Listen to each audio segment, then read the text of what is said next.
of the press. I'm sharing with Lydia unofficially, but since you're all online, you will hear it as well. Oh, that's really good news. Thank you very much, Shamila. Thank you, Fernanda. We will present a revised version based on this meeting and the meeting tomorrow with Eastern Europe. We should present a revised version by Friday. So you see, Lydia, even here there's lack of sleep. Yeah, I can see. I know. It's not easy. And now is the busiest time for you in headquarters. So. And also trying to implement with the pandemic across the world, trying to find new modalities. It's a very difficult time. Well, definitely. Yeah. So Peggy was in another meeting together with Anna Peshik. I was with them in a meeting and I ran to this meeting. I don't know where they are now. It's 11 o'clock, so we probably are ready to start. Here, we're ready to start. Oh, Anna, you made it. I said we were in another meeting. Just ran here as well. Well, many thanks for everyone. So we can start. Maybe make sure that we are on YouTube. Yes, they are checking that. Okay. Can they tell us when we start?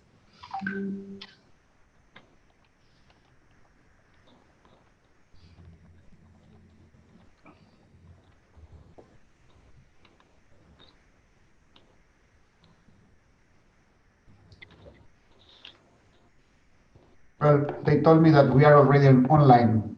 Okay, perfect. So,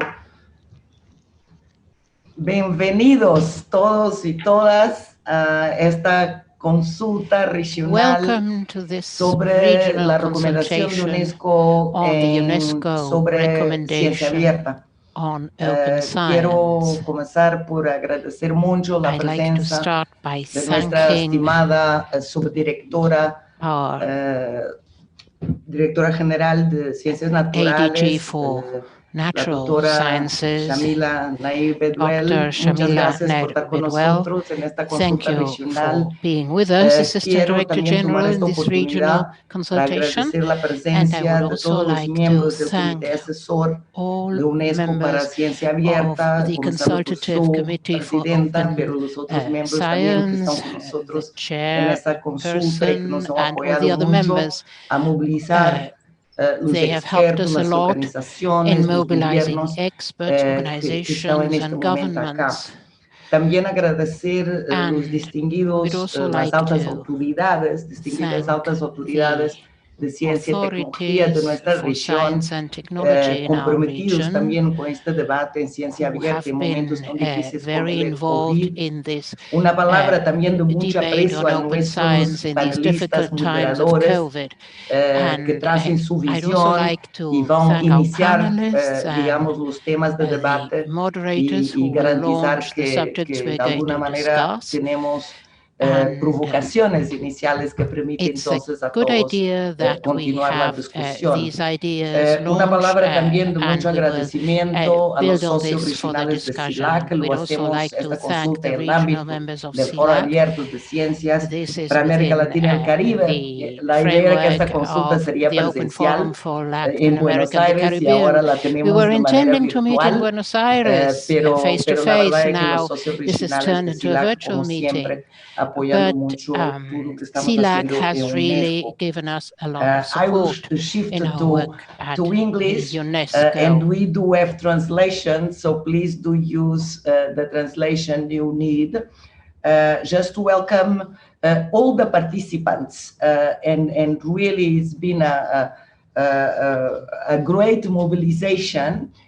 In the room, we have 65 persons in the Zoom room, but we have much more participants through the YouTube channels, both in Spanish and in English.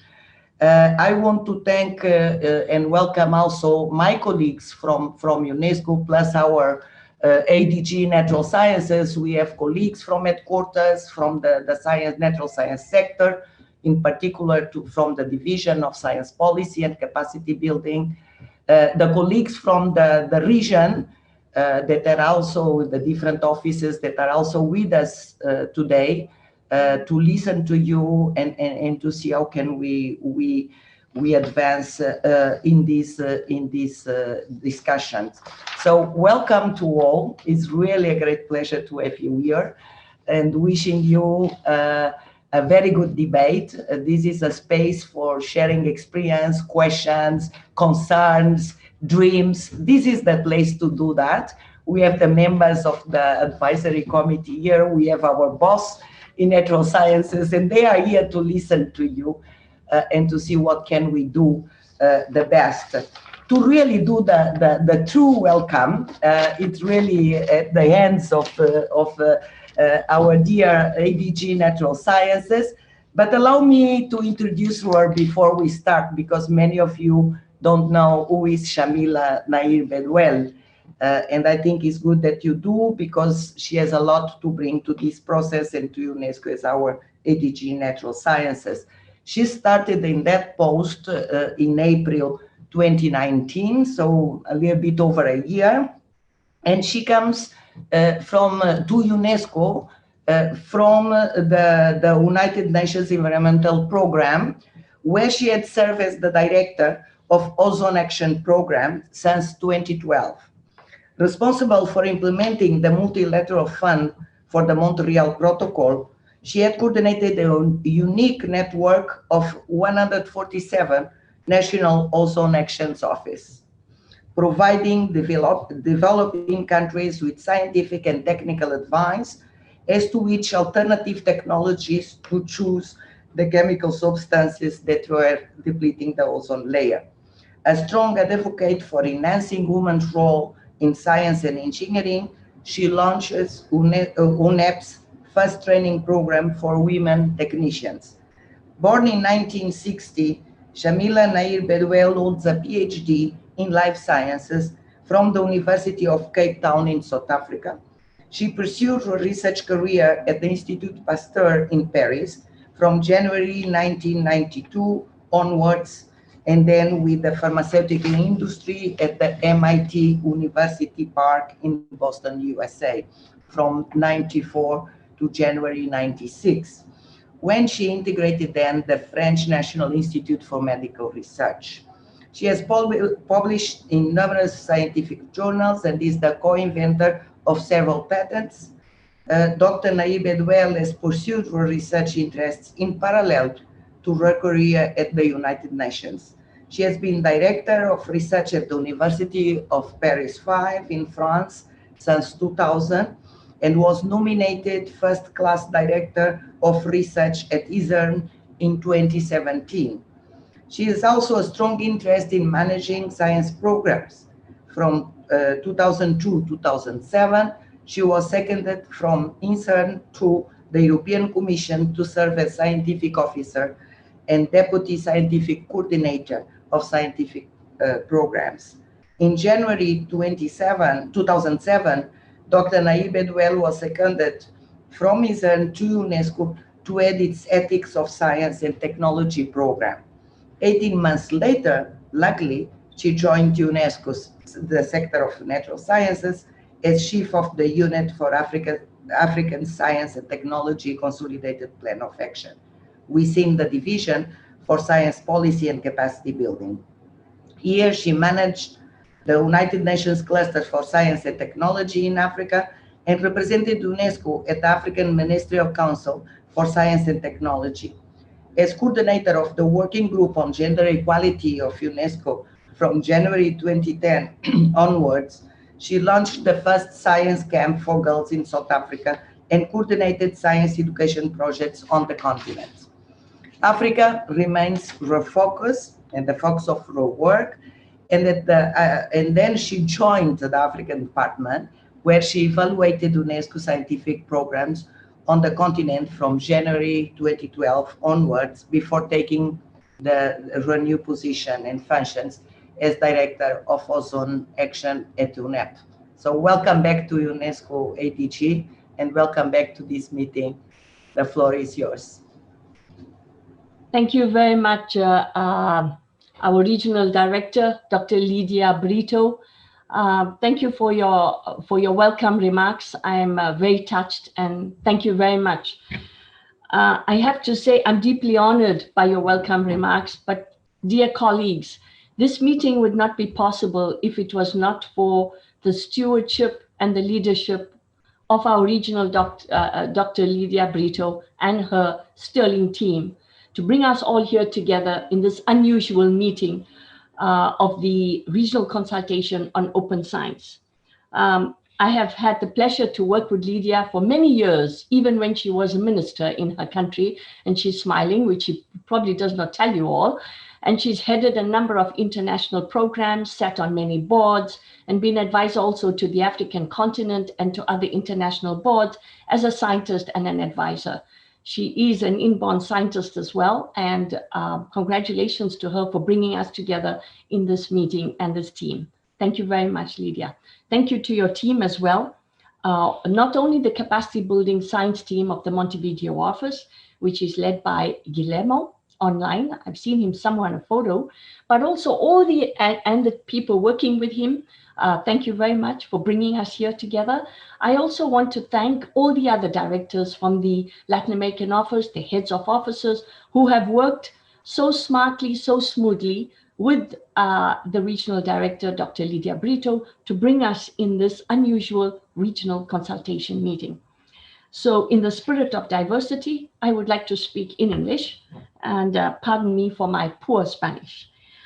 Before I continue, I also want to thank CILAC, because normally we would arrange such meetings and the dialogue on science and policy together with the CILAC partners, which Lydia has instituted over many years in the region. Unfortunately, as Lydia mentioned, due to the pandemic, she was unable to convene such a meeting. I had a pleasure of participating in one of the meetings that Lydia convened last year in December, bringing together the scientists from all over the region. And this was an amazing meeting of sharing and building capacity across the region in the sciences. So thank you for that, Lydia. And we do hope that we'll be able to host a meeting with you later on next year. I also want to thank the colleagues from the Science Policy Division, especially Anna Pashik and the team, including Peggy, who is online. Thank you all for joining us. There's one other person I want to thank, and I see among all of you, and that is the chair of the UNESCO Open Science Advisory Committee, Dr. Fernanda Begel. Thank you for joining us. We are honored to have you with us and to bring the regional perspective of this region into the dialogue on the recommendation of open science. So thank you for your support. Thank you for your availability and flexibility. We know that the hours are not always easy to manage, but thank you for your support to the 30 members of the Scientific Advisory Committee nominated by the Director General. So representing the region, thank you very much. Dear colleagues, my colleagues from Latin America had prepared opening remarks for me, and I apologize to them because I have deviated very much from this opening remarks. But ladies and gentlemen, dear Lydia, dear colleagues and friends, it's a great pleasure for me to welcome you to this online consultation meeting, the first for Latin America and the Caribbean countries. This is included in a series of regional online stakeholder meeting consultations we are hosting as the roadmap to feed into the recommendation on open science. Now, we have seen throughout this pandemic, which is an eye-opener to all of us, this solidarity among the scientists, a unique solidarity which crosses paywalls, patents, and publications. This unique solidarity of sharing scientific information and data, timely data and scientific information, so that governments could make decisions based on the scientific data provided by the scientists on how to contain this particular virus and prevent its spread. This is an unprecedented global health emergency, but we are also facing other global emergencies, such as the impact of climate change, global warming, in your region, hurricanes, storms, floods, as well as droughts. How do we manage this to ensure that science is shared equally, ensuring that no one is left behind? How do we ensure in this world where there is an unprecedented speed of scientific discoveries, innovation, technologies being shared and not being shared, how can we ensure that there is equal access to the science, technology, and innovation? How can we reduce this gap to ensure that everyone is a receiver and a sender and a beneficiary. It is with this aim that this global recommendation on open science was born last year at the 40th General Conference of UNESCO. During this meeting, the member states, 193 member states, called upon UNESCO to charter a way forward and to elaborate recommendation on open science so that no one is left behind. Sharing of scientific results, data, methods will significantly accelerate our common understanding of and responses not only to this global health problem, but also to other pandemics and pressing emerging global challenges that we face today. It will also empower citizens to make decisions and policymakers to implement evidence-based solutions. The pandemic has also demonstrated something else to us. It is striking and demonstrating a lack of scientific capacity and infrastructures in many parts of the world, preventing those regions from participating in the creation and the adoption of scientific solutions, not only to this problem, but to other pressing global challenges. How can then we ensure that in the world of internet and digitalization, we overcome the barriers of knowledge dissemination, sharing, and reducing the knowledge gap between those countries who have the technologies and those who do not? How can we ensure that everyone can participate in science and benefit from it in the true demonstration of scientific humanism? It is in this effort that UNESCO acknowledges the human right to science and science as a global public good. And therefore, we are promoting the development of a UNESCO recommendation for open science, for closing the science and technology innovation gap for the benefit of all people, and especially for our planet, Mother Earth. Now, this recommendation is expected to define our shared values, our principles for open science, and to identify concrete measures on open access, open data, intellectual property rights, as well as publishing and the role of publishers, to ensure that we bring citizens closer to science and commitments, to ensure we have open access to data, to facilitate production and dissemination of scientific knowledge across the world. The process of drafting this recommendation is regionally balanced with the support of 30 eminent scientists and from all regions across the world, represented here by Dr. Nair-Bedouelle from your region. And elaborating this open science recommendation involves multiple stakeholders, consultations across the world with all stakeholders, and bringing on board all the particular concerns from the different parts of the world. We also had an online consultation from February to July this year, and we've gathered some 3,000 inputs from all over the regions. And this has also been brought to the attention of this International Scientific Advisory Board. We have had consultations with different parts of the world, and now we have this consultation with Latin America and the Caribbean, so that you could raise your voices and contribute in this global endeavor. The Latin American Caribbean region has a long tradition on open science initiatives. As I mentioned earlier on, I participated earlier on in December in a meeting that was convened by the regional director, Dr. Lydia Brito, bringing together the scientists from the region in exchanging knowledge and information. Many of you belong to institutions that have been working to promote the notion of open science since many years, and we look forward to your inputs to helping us to draft and charter the way for this new open science initiative.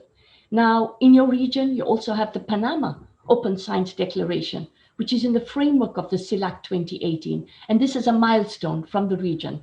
And we are using this lessons learned and sharing your success stories with other parts of the world.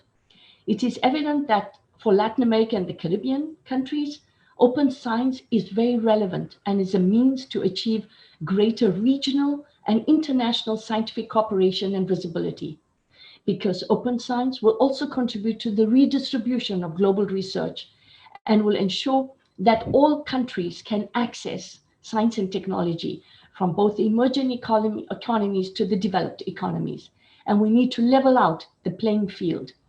Now, we also understand, and I would like to bring to this table, that this is also the opportunity for stabilizing a dialogue between different stakeholders involved in science from different regions and from the different disciplines. We also look forward to hearing from the different disciplines, the social scientists, as well as the hardcore science and the IT specialists, of how to make available the open science information and data sharing. Dear colleagues and experts, one thing is very clear. We are in a race against time, a race to preserve the ecosystems which sustain life on Earth. As we speak at this moment, the UN General Assembly is convening, and the topic this year is how to preserve, protect, and restore our biodiversity. So we have a race, and the race in time is to preserve the ecosystems which sustain our Earth. But there is another race, and the race for time is to reduce the knowledge gap in research and science if we are to achieve the global commitment of ensuring that no one is left behind. But for that, we need integrated scientific approaches. We need to connect the different scientific disciplines. We need to understand the complexities of the interdependencies of the environmental, the social, the economic objectives, and how natural sciences can contribute to this. Access to science, technology, and innovation is crucial to reduce the knowledge gap. By making science more connected to societal needs, by promoting equal opportunities for all, scientists, policymakers, citizens, open science can be a true game changer in bridging the science, technology, and innovation gaps between and within countries and to fulfill the human right to science. Hence, the 193 member states tasked UNESCO with the development of an international standard-setting instrument in the form of a recommendation of open science. It will be the only recommendation in the United Nations on open science. Now, while we discuss about the role for science and bridging the science and technology gap, let us not forget the role of women in science today. Quite often, we notice that girls spend 200 million hours a day fetching water when they should be at school learning. So how can we ensure that SDG 5 is also brought into the equation, that we promote access to science and technology for the well-being and welfare of all children on planet Earth, to protect planet Earth because they are future generations, but also to ensure that every girl child has access to education? How can we ensure that every child in Latin America and the Caribbean has access to the benefits of science and technology?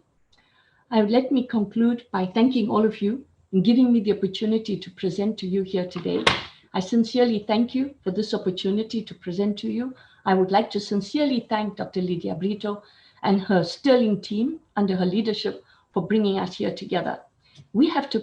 I grew up in apartheid under Nelson Mandela, and he always told us when he came out of prison, put a face to science. Making open science a reality and not a dream will put a face to science for every child, every mother, every boy, and every father and brother from your region, Latin American and the Caribbean. Let's work together to make this a reality. And yes, we can. Thank you very much, Lydia, and thank you, dear colleagues. Thank you very much, ADG, for this inspiring speech, and also for reminding us the importance of open science for the right to science and for sustainable development and for inclusion, and in particular the SDG 5, how important it is in the area of science to make sure that girls and women have a chance there, and like you said, that not leaving anybody, no one behind. It's also an important role. And in fact, now to explore a little bit what we are doing, it's a great pleasure for me to introduce Dr. Fernanda Beigel. Dr. Fernanda Beigel is voy a hablar español, si me permiten, voy a cambiar para español. I'm going to switch into Fernanda Spanish es la now. presidenta del Comité Asesor de la UNESCO en Ciencia Abierta. Está, digamos, liderando el grupo de expertos a nivel internacional, Carlos, nuestra subdirectora, que la UNESCO ha llamado y grupos a funcionar. Así que muchas gracias, Fernanda, So y I would los like to otros thank miembros que Fernanda estão and acá all of the deste members grupo. Temos of pelo the menos advisory mais committee 4 for membros their work. I believe del there are comité 4 members assessor. with us here today. Fernanda es una Fernanda socióloga, doctorada en is a ciencia política sociologist. y She's sociales de la a Universidad Nacional de doctor Cuyo, en in Mendoza, political Argentina, science. y She realizó sus estudios postdoctorales en el came out of a Centro university de in the University Sociología of Buenos Aires, but her Europea, postdoc fundada por Pierre studies were Bourdieu en la Escuela de the Altos Estudos de Ciencias was Sociales in en the París. Es investigadora Haute principal del École of CONICET European y Studies profesora titular de la Universidad in Nacional a del university in Cuyo, Paris. donde dirige el Centro de Estudos de la Circulación del She Conocimiento. also Actualmente preside, como is hablábamos, el Comité currently Asesor in en academia, Ciencia and right Abierta de la now she UNESCO also y chairs también is the es president rather asesora of del the Foro Open Science Advisory Latinoamericano Committee, de and Evaluación de she is an Ciencias, advisor to FOLEC, the Claxco. FOLEC, Muchas gracias, Fernanda. Y Fernanda nos va a hacer una to the Latin American presentación Forum on Scientific sobre la Review, part situación de of la ciencia CLACSO. abierta en She América will give us a Latina y presentation los of the ejes de la current recomendación de situation of open UNESCO que science in está Latin en America and the preparación. Caribbean, and of the Muchas pillars of the gracias, UNESCO Fernanda, por tu recommendation. presencia Thank y you por very todo much, el apoyo en Fernanda, este for your proceso. presence and Gracias. your support in this sense. Buenos días, muchas gracias. Espero que se escuche bien. I would like just to take Good one minute morning. to say hello to our colleagues in Paris. Shamila, Peggy, it's very nice to see you, Anna Paola. And we've decided. Cette conversation, because of l'enregistrement a obvious été reasons, interrompu. because of obvious reasons to speak Portuguese or Spanish, but you can see the slides in English too. And so now I'm going to shift to Spanish. Me gustaría agradecer muchísimo y especialmente a... I'm going to switch to English now. I want to thank Lydia for how they have worked to organize this meeting, which I feel is very important.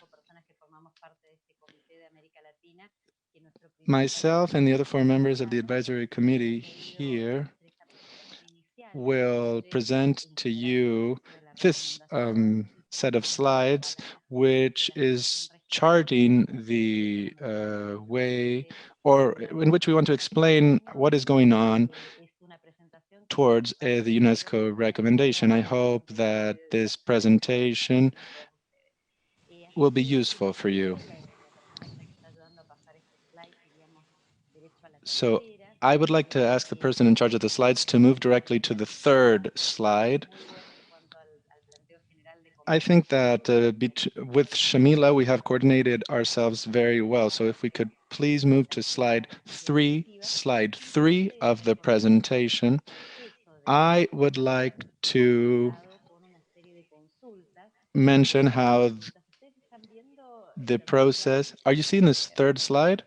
Oh, I see you are now. Great. Thank you. So as I was saying, the whole process of consultations has included many regional consultations. Shamila has already explained it in quite a lot of depth, so I'm not going to repeat that. There have been many inputs received from all sorts of stakeholders, young scientists, indigenous peoples as well,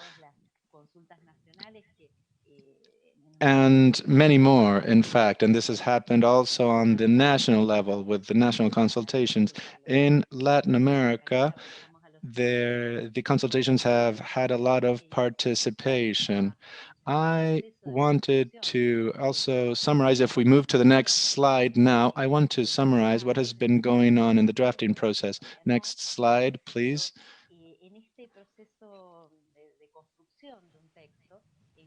This is how we have been building our text. In July, we met to work on a first outline, and on the 4th of September, a first draft was circulated among all of the members of the advisory committee, and this has now been sent to the DG.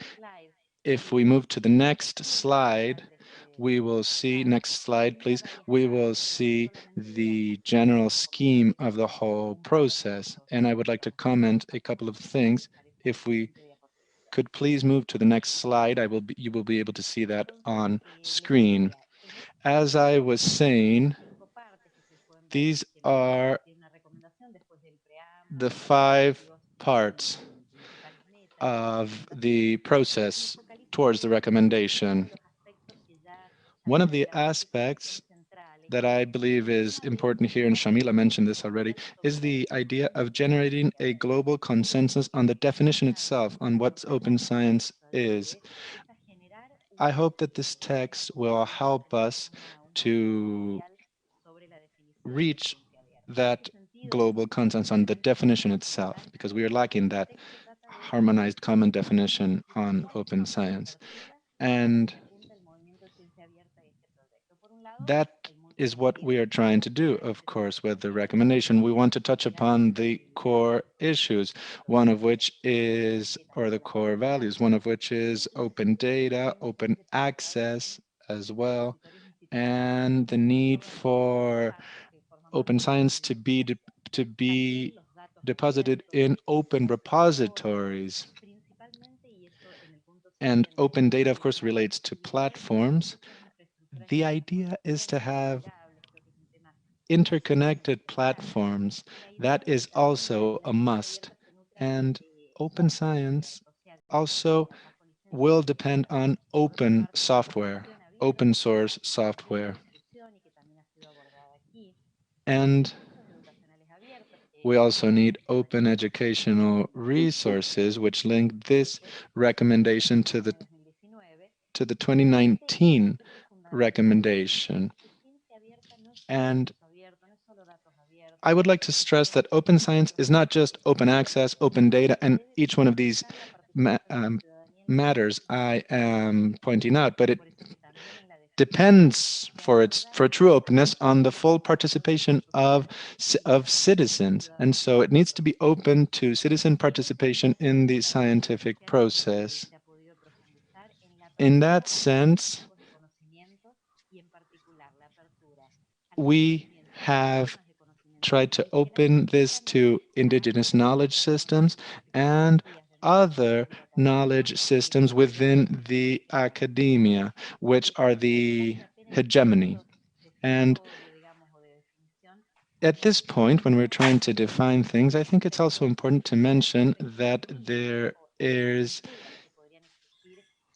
is worth mentioning that there are certain limits in terms of this openness. All scientific production should be as open as possible and should only be closed where necessary. If we move to the next slide, we can see that I've made some points about some other aspects of the recommendations, as you may see here, especially to promote knowledge, this common understanding about open science, to also develop policies that allow for these ecosystems that we need for open science, the investment in infrastructure and services, and in building capacity, and in also changing the scientific culture, and to align the objectives of rewards in terms of open science to promote innovation approaches and alternatives in all of the stages of the scientific realm. And now if we can move to the next slide, just to summarize how this process continues. So here we can see the full schedule of the steps that we are taking. And if you look at we have in the central part, you can see that between April and September of 2020, the consultative step was for collecting all of the national and global consultations and so on, but also to put together to this initial draft. And that, as you can see there, up to January 2021, goes round and starts incorporating inputs in a new round of consultation in the member states in the different instances that may be interested in making contributions. And as of January 2021 up to April, there will be further consultations in order to produce the final draft. And we expect that by July 2021, we will have the meeting where the final draft is going to be presented and that it may be adopted on the basis of a general consultation. So if we can move to the next slide, just like I said, we hope that by October the 1st, we will have the draft text being circulated. Now we move to the regional presentation. And Paula is helping us with this. We will change the slide desk. And there was a problem with YouTube, with the recording, so we are correcting that. Well, thank you, because I saw these signs in the middle of my presentation and I didn't know what to do about them. Yes, I'm trying to solve it, to sort this out.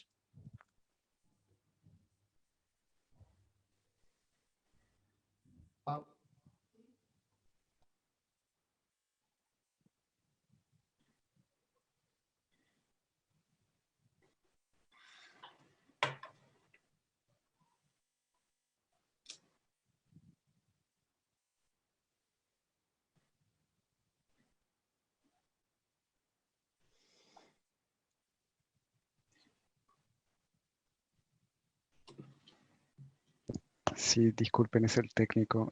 Acabo de This is the contactar. technician. I apologize. I've just been in touch with the person that is in charge of streaming, and I've sent him a private message because I have no control over that. I apologize about this. I apologize for interrupting, but I am not in control, and I've just sent him an email, and I hope that he responds quickly. I apologize again.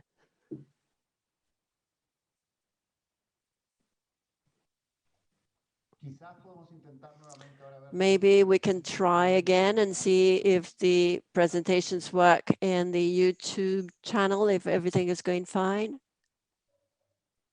Try again to share the screen and let's see what happened. Y Guillermo, perdón, ¿quieres decir que avancemos? Sí. Guillermo, would you like me to go on? Yes, please. Let us go forward if we may. Okay, excellent. Thank you. So, Fernanda, you see the presentation in Spanish, don't you? Yes, I'm in Spanish, and I think that we can go forward. Well, thank you. Thank you. So I was saying that here we have a very summarized overall view of showing you what we shared in the advisory committee in Latin America.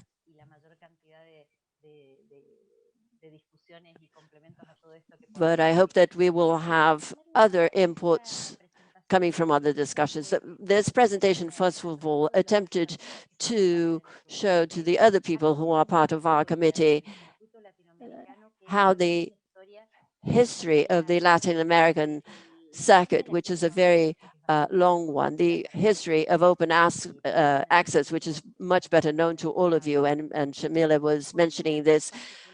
And there is a peculiarity that the study of open access and the publications on this topic, which are very important in our region and that have been progressing for more than 25 years, they're based in a regional platform, a platform that I can see this in English, and the version was in Spanish, but never mind. So this intellectual platform is one that has been in existence for at least 200 years.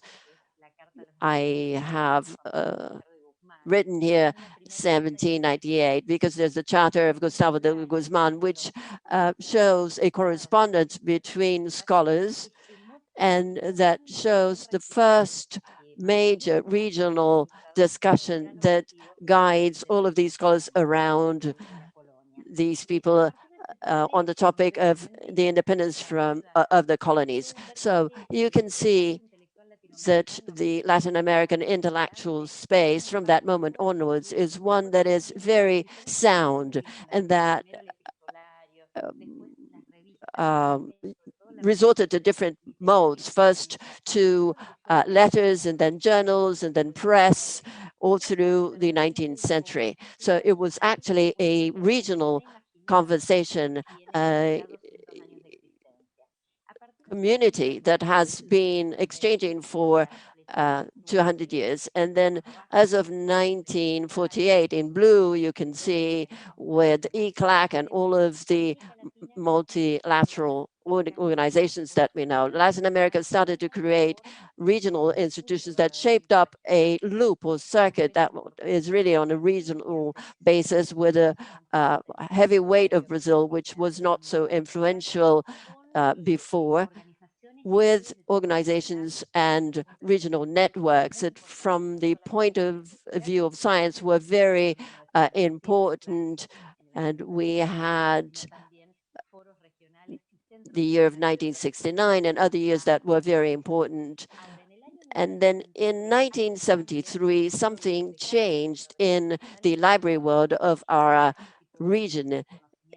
If we are interested in generating this knowledge, which is that indices, or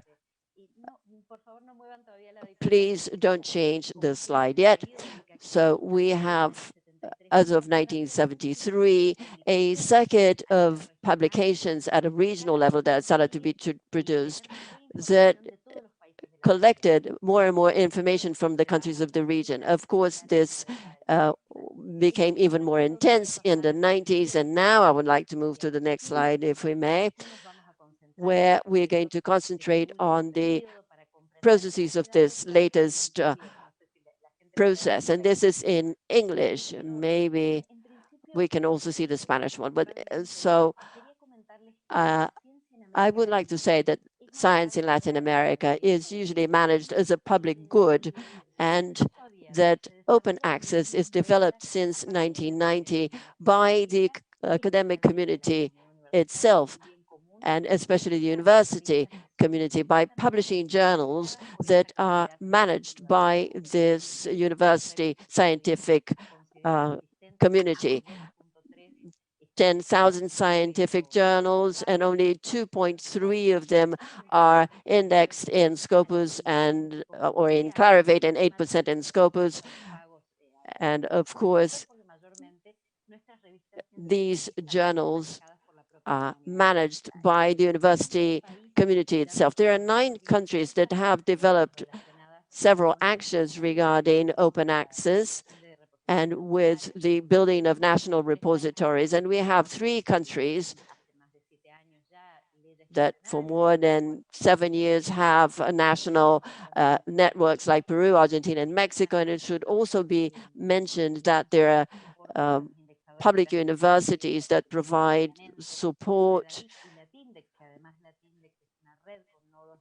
networks like Clase Periódica, Redalic, and Latindex. And the Brazilian government supports the network of Cielo, because they also have collections in many Latin American countries, 12 of them. Uruguay also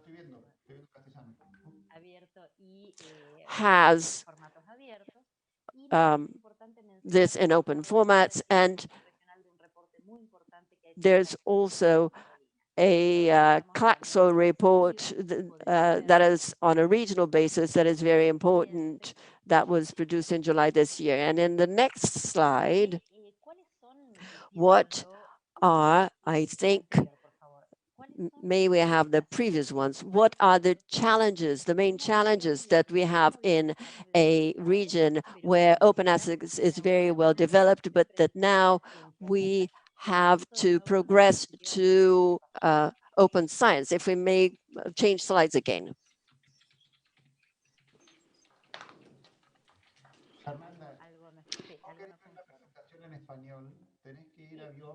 For those who want to watch the presentation into Spanish, they have to click on the screen. Don't worry, I just thought that I would watch I would see the presentation in Spanish. In any case, people have the option to choose whether they want to see the slides in English or in Spanish. Yes, I just want to make sure people are able to watch the presentation and the slides in Spanish. So as I was saying, we need to transition towards open science, and that needs great access to open access, and then move forward towards open science. Open data is significant. Interoperability of regional platforms which enable access to information which has been collected for years and with many efforts by our networks, by Redalit, by many others, Latindex, in partnership with other networks.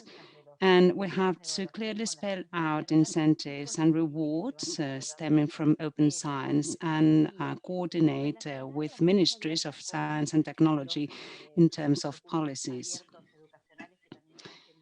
We have to establish a link with open educational resources, which are under the purview of ministries of education, and to push for regional initiatives which establish peer review systems, which are very significant, as we'll hear later on.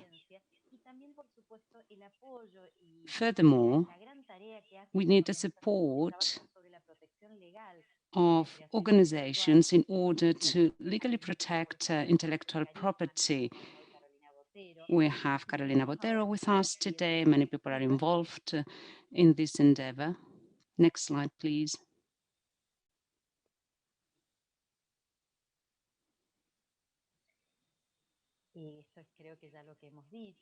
I think I've already run through this one.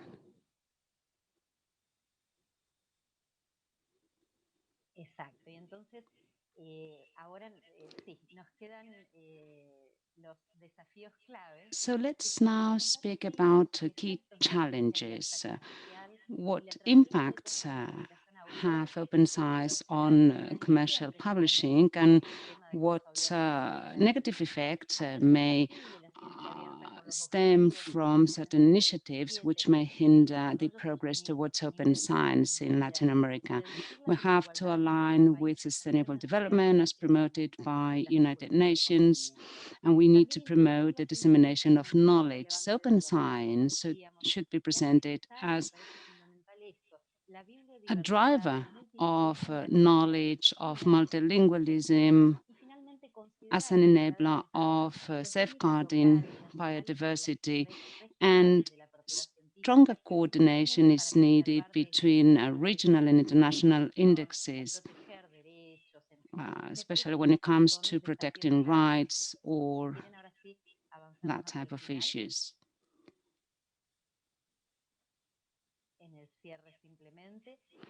So let me wrap up by saying that out of all those elements we've just mentioned,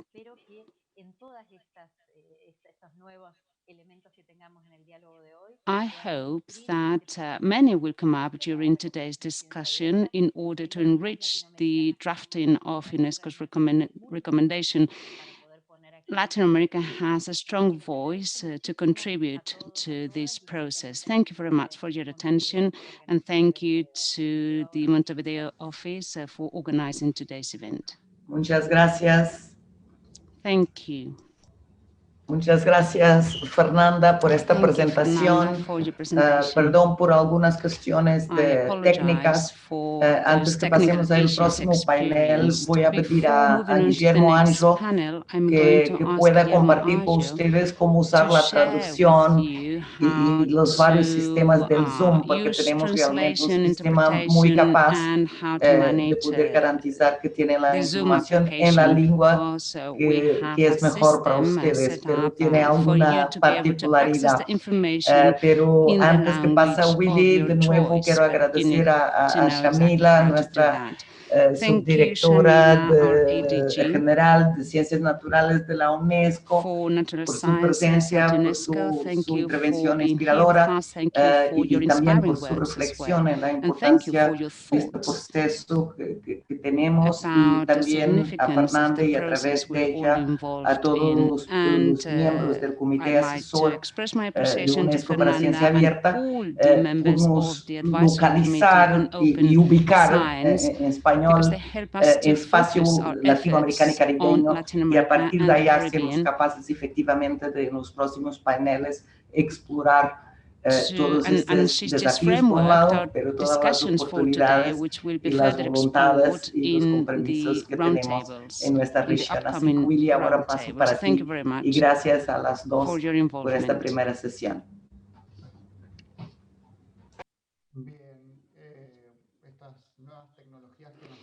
So we have to deal with new technologies. We left face-to-face meetings behind, and now we're confronted to clicking on different buttons far more than just switching on and off mics as in face-to-face meetings. So it's true that we have to be grateful to technology because we're all able to be here. And thank you for sharing this time with us. First, I'm going to guide you through the process of how to use Zoom. At the bottom of the screen, you should be able to see the interpretation logo. Clicking on that logo, you'll be able to choose which language you want to hear.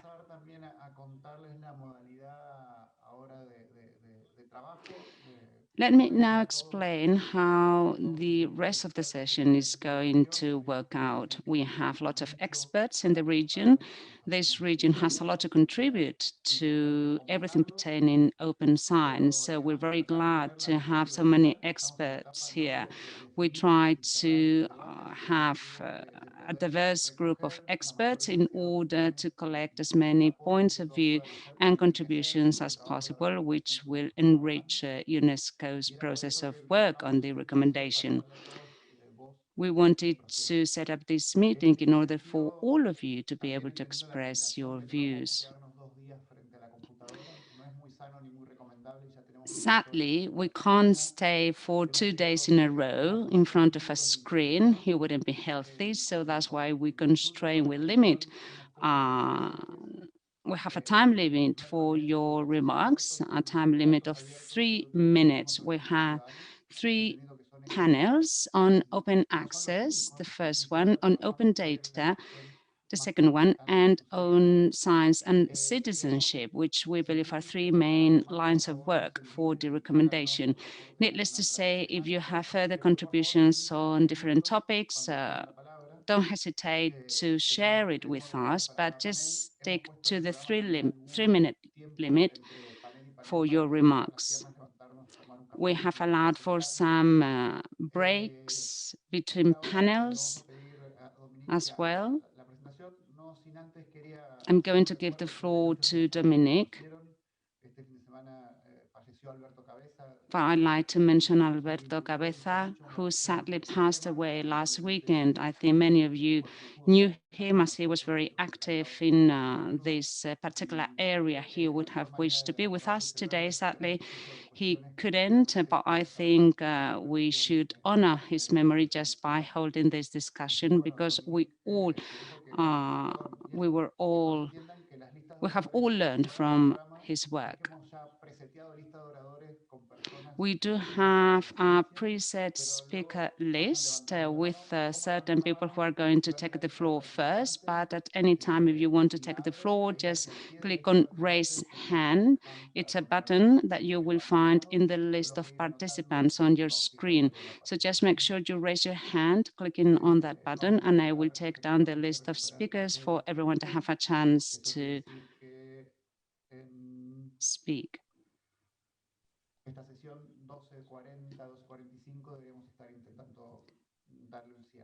And we should aim to wrap up this session by 1:45 Uruguay time. Dominic, you have the floor. Thank you. Yes, of course, our discussion pays tribute to Alberto Cabeza because of his prominent role in this area. Latin America is a widely recognized region as the region in the world with a higher share of open access regarding scientific production within the region. It's something possible thanks to partnerships between scientists, libraries, journals, universities, repositories. And it's also, it points to the significance of regional initiatives, which have already been mentioned. Initiatives run by public universities, scientific bodies, financed by the state, by governments. For us in Claxo, it's an honor to have been invited to moderate this panel. You will all have 3 minutes to explain, to lay out what you think the priorities are for the UNESCO's recommendation on open science. You've all answered and replied to the survey organized by UNESCO. We urge you to stick to the 3-minute time limit. So when you hear my bell, my alarm, make sure you will switch off your mic and wrap up your remarks for the next person to be able to take the floor. We're going to start then the panel on open access. We have Ariana Becerril Garcia, representative of Redelic and America. Ariana, you have the floor. Thank you, Dominique, and thank you, UNESCO, for giving me the chance to speak to you today. First, I'd like to say that the scientific communication system in the world has not been very successful in making sure that the scientific dialogue is a participatory and open and global process. Scientific communication has been led by commercial publishing houses which have restricted access to science and who have been judges on what had to be published. And they have been the ones calling the shots on what should be considered prestigious. That's something we have to fight against. We need to make our governments understand that a new system is coming up. We have to leave aside the commercial side on the commercial aspect of science publications, because that limits the access to science for many countries with low resources. Latin American countries have already proved that science can be widely disseminated thanks to a system based on partnership and collaboration, which is part and parcel of any scientific endeavor. Redelic aims at establishing a model whereby publications are made and owned by academia and whereby access is given to scientific production. Many countries have already adopted strategies in order to push for their journals to have more visibility. Very often, their journals are only considered prestigious at national level or regional level, and many scientists are urged to publish on different networks, commercial networks, which are not open science networks. To strengthen open access means that we have to take advantage of all IT solutions to make sure that published papers are widely disseminated and accessible by all. Knowledge should be disseminated without commercial purposes to make sure that knowledge is not concentrated on countries with higher resources. The economic consequences in the spectrum of open science should lead to academia to control what it stands for, knowledge, because only academia can make sure that the benefits go to society as a whole. Thank you.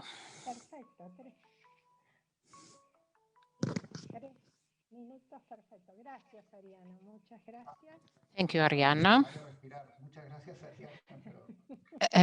Now she can breathe, a good thing to do from time to time.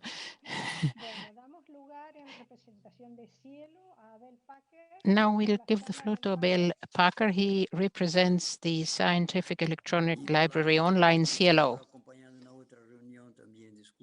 Yes, I'm sorry, I was at 2 meetings at the time. Let me just log in correctly.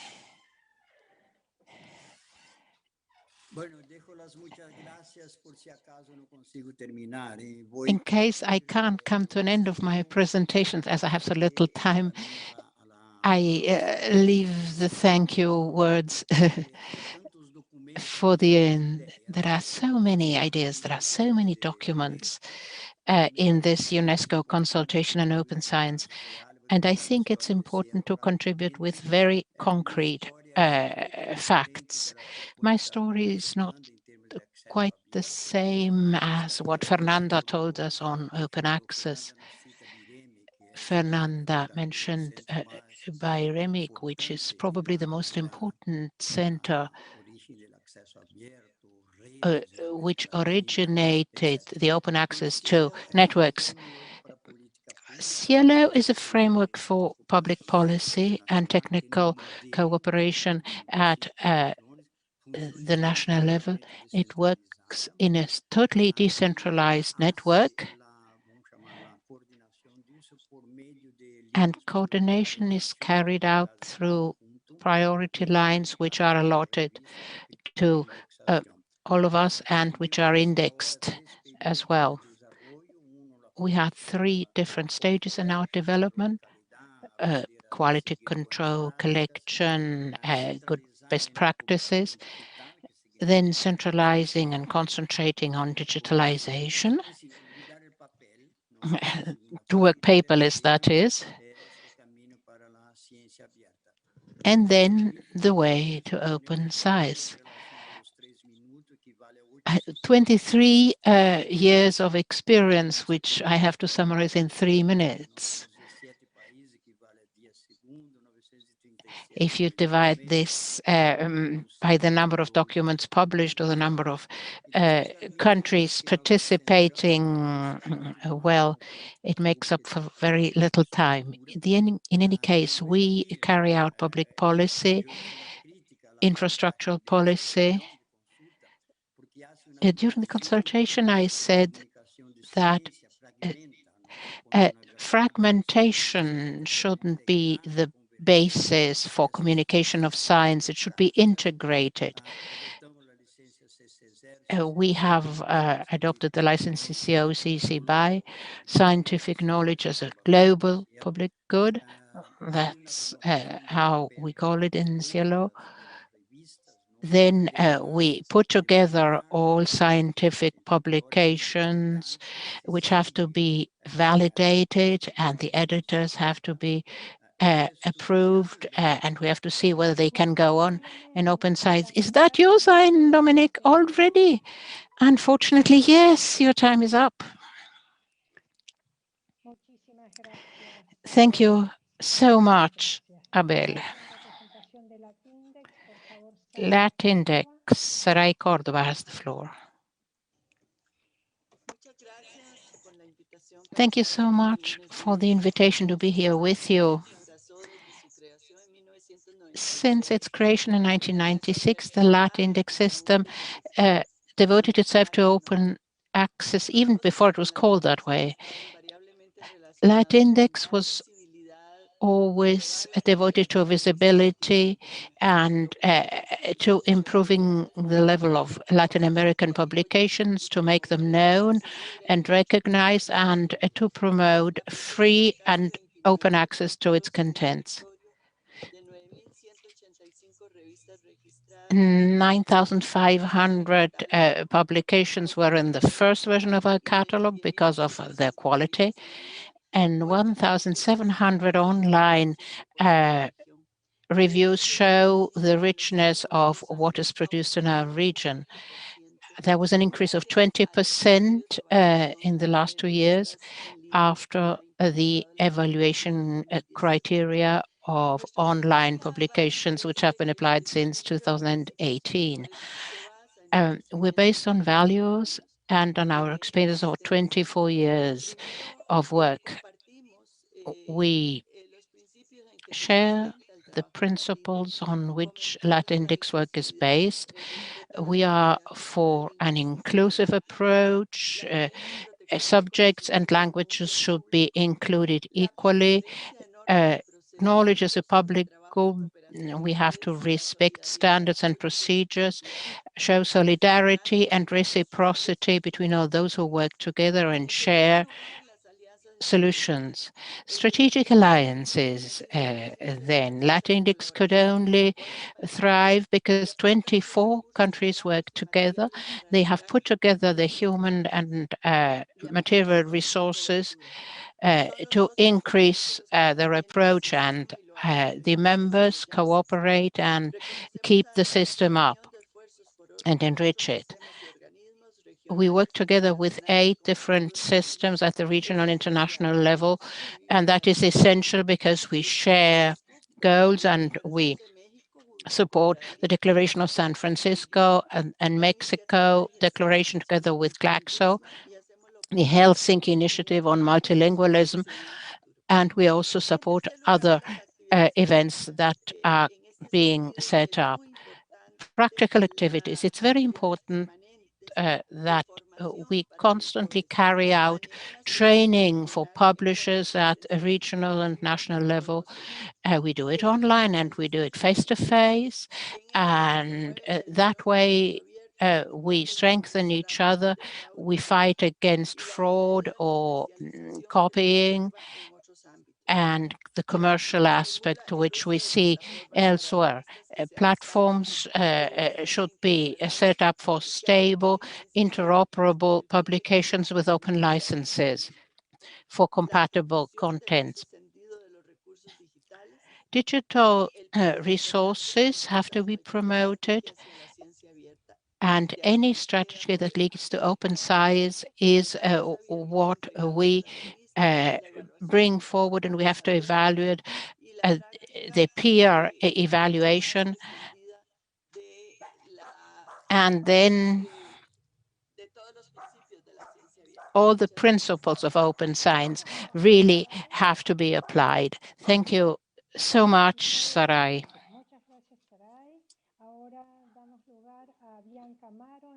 We now give the floor to Bianca Amaro. She will talk to us on behalf of La Referencia. Thank you, Dominic. Que de hecho ha sido fundamental para la to región, para join el your avance words about científico Alberto del Cabezas. acceso abierto y también de la ciencia abierta. Ha sido nuestro secretario general durante 7 años y ha sido un amigo muy grande y muy especial para nosotros.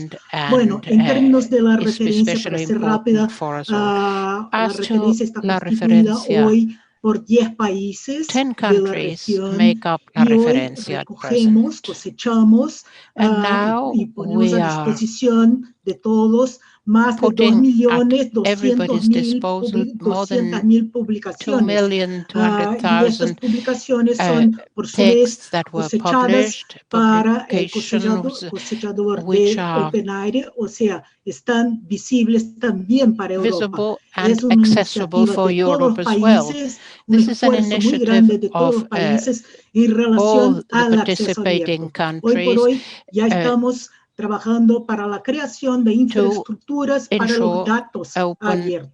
Sabemos que tenemos un trabajo muy grande que hacer en la región, principalmente de convencimiento.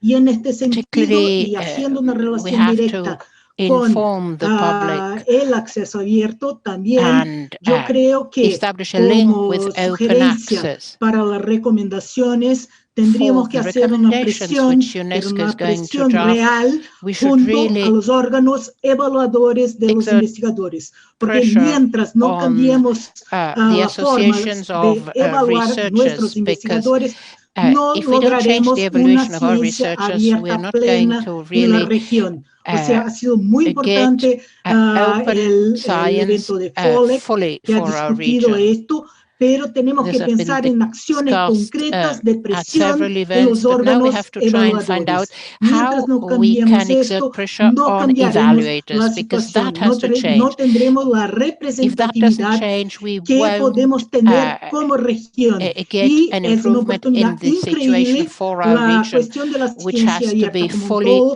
porque ha represented. sido una manera de enseñar al Open mundo que science was a way of hacemos showing ciencia the y world no solamente that there consumimos is ciencia. science in Y our esto está region. We don't bastante only claro. consume, O we sea, produce el trabajo que science. hace la referencia es un trabajo muy importante, What La es un trabajo Referencia muy is doing fundamental is y essential. también en relación, para terminar, en It's relación a las basic, revistas, todas las iniciativas and son muy all the importantes porque la publications región that tiene la idea of the de region have to be made comunicar. known, La because región our no se region olvidó wants que to lo más communicate. importante de una We have revista not forgotten científica that es the most important comunicar. thing of a O sea, tenemos scientific una cantidad publication is increíble de revistas communication. We y have an nos incredible hemos amount of olvidado different del publications, objetivo but we've que tiene la sometimes revista forgotten y the no real participar objective, de communication. indicadores internacionales, seguir solamente It's las not reglas. only Tenemos que important to cambiar las participate in reglas international que fueron events, we creadas, have to impuestas y change no those sirven rules para which los have been países del norte imposed y sirven on us mucho menos by para the nosotros. countries Bueno, of the yo north. creo que For era them it esto may que be tenía que useful, but hablar for us much y less. muchas gracias por That's la what I wanted to oportunidad y say. por este foro. Thank you for giving me the floor at this forum.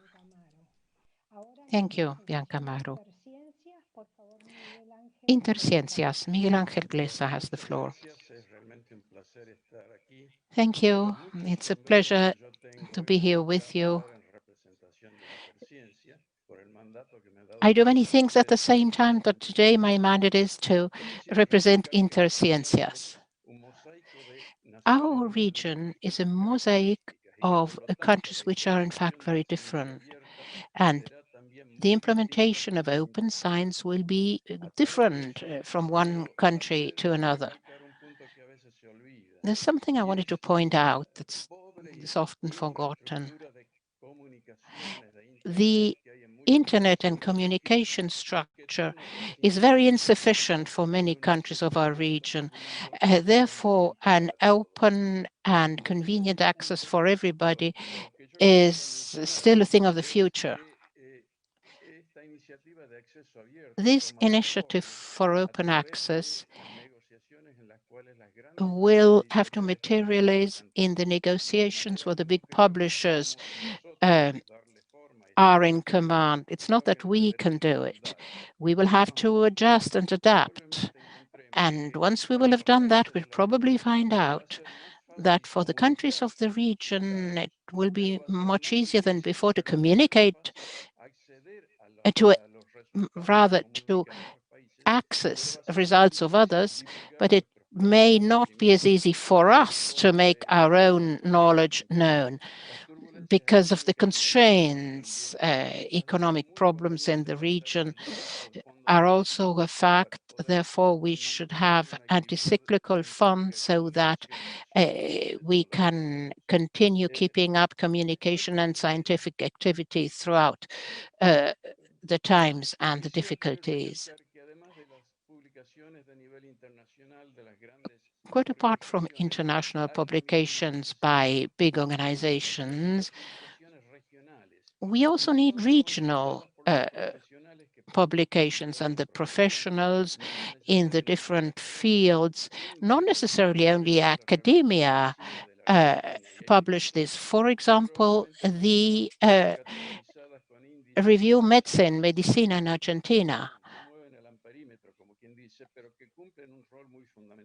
There are such publications which play an essential role in science, and those should get our support for the region. But there are also the science reviews from the end of the world reviews.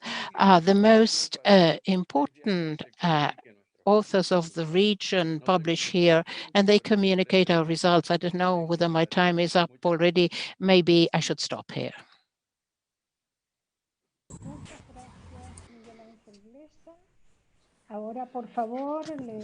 Thank you, Miguel Ángel Blesa. I would now like to give the floor to Lara Ravelli, representing the FOLEC, Latin American Forum on Muchas Scientific gracias, Review. Dominique. Muchas gracias a Thank UNESCO you very Montevideo, much, al CILAC, Dominique. por la Thank you to invitación al UNESCO, Foro to the regional Latinoamericano de office Evaluación Científica de in Claxo, Uruguay, and to a the participar CILAC as de esta well. Thank you for consulta inviting the regional tan FOLEC from significativa. Claxo Bueno, to desde participate in such an important 2019, el regional FOLEC de Claxo consultation. busca promover, Since como ustedes saben, una 2019, metamorfosis sustantiva en we los have been sentidos, las trying políticas y to las promote prácticas de a los procesos de change evaluación del quehacer científico en in América how Latina y el Caribe, a scientific fin de poder presentar reviews una propuesta are being común conducted sobre la so evaluación that de la we can ciencia put hacia forward noviembre a de common 2021. proposal En regarding la the actualidad, el review in FOLEC trabaja en science asociación con 26 for instituciones y next year, for organismos nacionales de 2021. ciencia y We are tecnología y working with educación more superior. than 20 Algunas de las different ideas institutions principales, and de las ideas fuerza del organizations on this espacio, project. apuntan a ligar Some of más the main estrechamente los ideas procesos de point evaluación de la to ciencia con la orientación de further la investigación linking científica open hacia science necesidades regionales y to locales,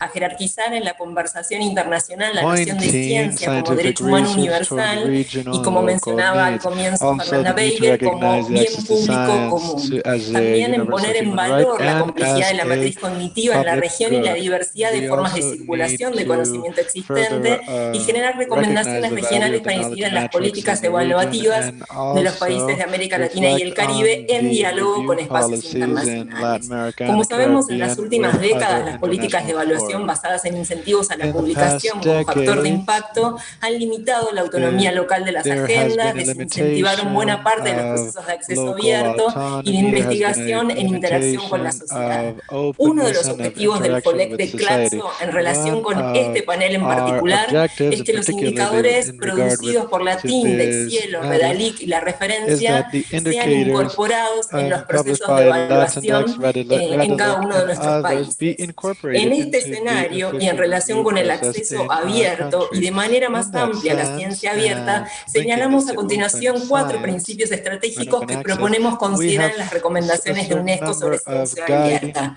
El principles primero, that que la perhaps could be productividad, incorporated into the UNESCO eficiencia y recommendation. First, reproducibilidad que that se exige a la ciencia abierta production and se evalúe situada reproductive en contexto, buscando capability diversidad e inclusividad which de is conocimientos e demanded interacción social deep con la into sociedad.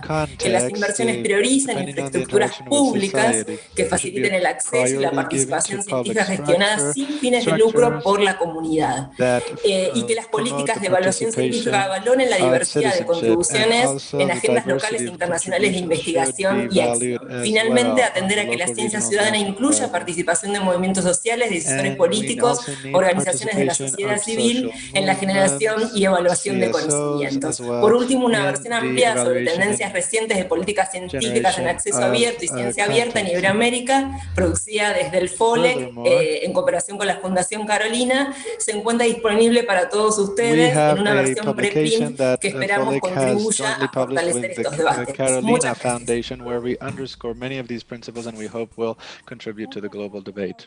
Thank you. Thank you, Laura Rovelli. We would like to give the floor to Marta Esparza, the representation of the EU LAC Foundation. I would like to say something, by the way, before we give the floor to Marta. It's great that the interventions are so interesting and so full of information, but it would be great if somebody, if our participants, our audience also participated. Perhaps you can jot down some questions you would like to put forward at some point later. Guillermo, do not take away my 3 minutes, please. No, of course not. Marta, you have the floor. Thank you, Dominique. Thank you, UNESCO. I would like to say that as a member of the ULAC board, it is an honor to participate in this consultation. And on behalf of my colleagues, I would like to thank you for giving us the opportunity to be here. Many of the universities that make up ULAC have collaborated with the open repositories, making available scientific publications. And this year, because of the pandemic, ULAC tried to put together in the same place academic and scientific publications in one place on the ulac.org org website. Those publications come from more than 100 Latin American universities. Of course, the publishers of reviews are a step before publishers of books. Many many review publishers, scientific journal or scientific review publishers understand the need for openness more than some book publishers. We believe that there is a paradigm shift in how we interact in this sense. We are seeing the rise of a new model that has the following characteristics. First of all, there is a change in how we access scientific information. Secondly, there is a greater respect for the author, the figure of the author. And that is a greater acknowledgement to all of the contribution of all of the participants in the publishing process. Furthermore, and we believe this is the most essential point, we are seeing a transformation from merely quantitative aims with regards to why scientific research is carried out to guarantee a certain spot on a scale, towards a more qualitative approach which tries to gear scientific research to respond to local and regional needs. And another principle is that we need readers for published material to actually have a final destination. Behavior should be generous and ethical, because if we create networks and equality, we need to talk about open infrastructure as well. And we need to make sure that the infrastructure is well supported from a legal, a technological, and a capacity building side. Academic publishers in Latin America are seeing that the landscape offers opportunities to further democratize knowledge. We are trying to promote the virtuous circle of knowledge in all of these ways. Thank you very much. Thank you, Marta. Guillermo, I would like to give you the floor back. Dominique, I don't see that anybody who wishes to intervene. Oh yes, Claudia. I see Claudia is asking for the floor. Claudia Medeiros. And I'm representing the Brazilian Academy of Sciences. And I raise my hands just to mention a comment on all that's been said up to now, which is very interesting, which is it's not about really defining open science, but what is it about? For us, open science is about global collaboration. So who is collaborating with who and how? We are collaborating with scientists by sharing scientific results. And who are these scientists? We don't know. When you publish a paper, you don't know who's going to read it, when this person is going to read it, and how the knowledge is going to be used. So open science is about increasing global knowledge via global collaboration. And one of the ways of increasing global knowledge is by publishing papers. This is just a point I'm making to complement this very interesting discussion. Thank you.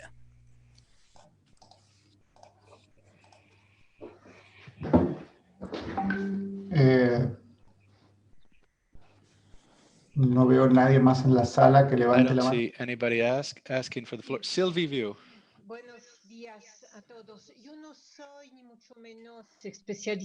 Good morning. I'm not an expert on open science, but I am an expert on public policies. And when I hear you, I was thinking of, when I was listening to you, I was thinking about how to build a truly regional initiative. I believe there are many initiatives, and we would actually need to have some sort of guidebook to navigate all of the existing already initiatives. So there's no lack of existing initiatives, but I do not see yet a strategy that will allow us to move to another scale, the scale of all of Latin America and the Caribbean. Sometimes it's even hard to achieve that on a national scale. Something else I would like to mention is how we're going to define citizen scientific publications or content. I think that at least in Mexico, there's a difficulty to access PhD theses, for example. Is that something you would call citizen science or not? And something else I would like to mention is that we need to think of what policies will be impacted by an open science evaluation, obviously, but I think there are other dimensions here we need to take into account. Financing, for example. Who will finance and how will they finance all of these initiatives that you are mentioning? Then there is the aspect of training. Training many people, including academic actors themselves, not only librarians, but also awareness raising and training on a broader scale. Furthermore, I believe that there is a need to improve information and communication regarding what is being done on open science. Thank you. Dominique, I believe we have two more speakers on the list.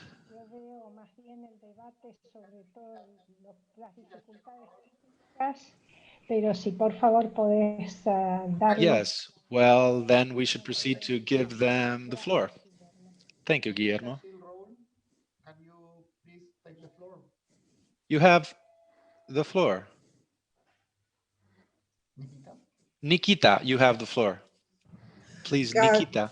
Good morning. Thank you so much. It's a pleasure to be here. I am calling in from the Bahamas, and it's been a really interesting conversation thus far. I would like to highlight, even in the initial plenary talk, I feel like when we're talking about the region, everything that has been discussed thus far has really been focused on Latin America. And I understand that there are major gaps between Latin America and the Caribbean, specifically the English-speaking Caribbean.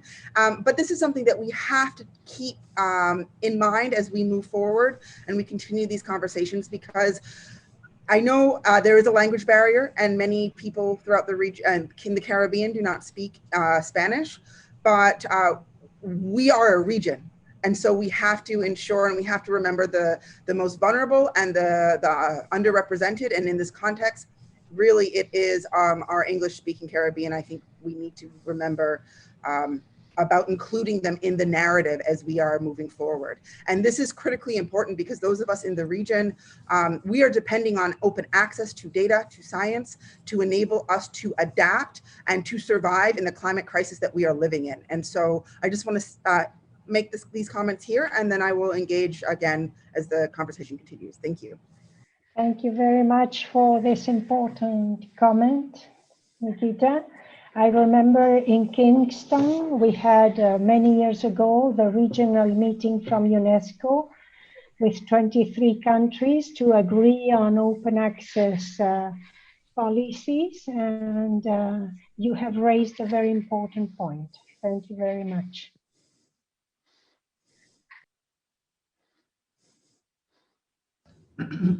We still tenemos dos personas más. We still have two people. Ivan Martinez now.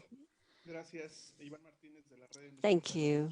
From the Digital Network of Rights in Mexico, Ivan Martinez. When we talked about mechanisms of openness and freedom of access to knowledge, there are several projects that are progressing in the region which have to do with an increasing the restrictions of copyright. At least in Mexico recently, we had the approval of a bill where several voices of science and scholars, and especially from the librarian sector and the sector for preservation of knowledge, say that these laws are creating more restrictions on the sharing of knowledge, and we put at risk the work of certain strategic sectors. So in the discussion, we also have to see how we can include more exceptions in academic and scientific work, not to risk the access to knowledge and culture with these kinds of bills that are progressing further and further in the region. It's the case of Mexico, but there are also some bills that are starting to be discussed in other countries regarding copyright that are increasingly restrictive. Thank you very much, Ivan Martinez.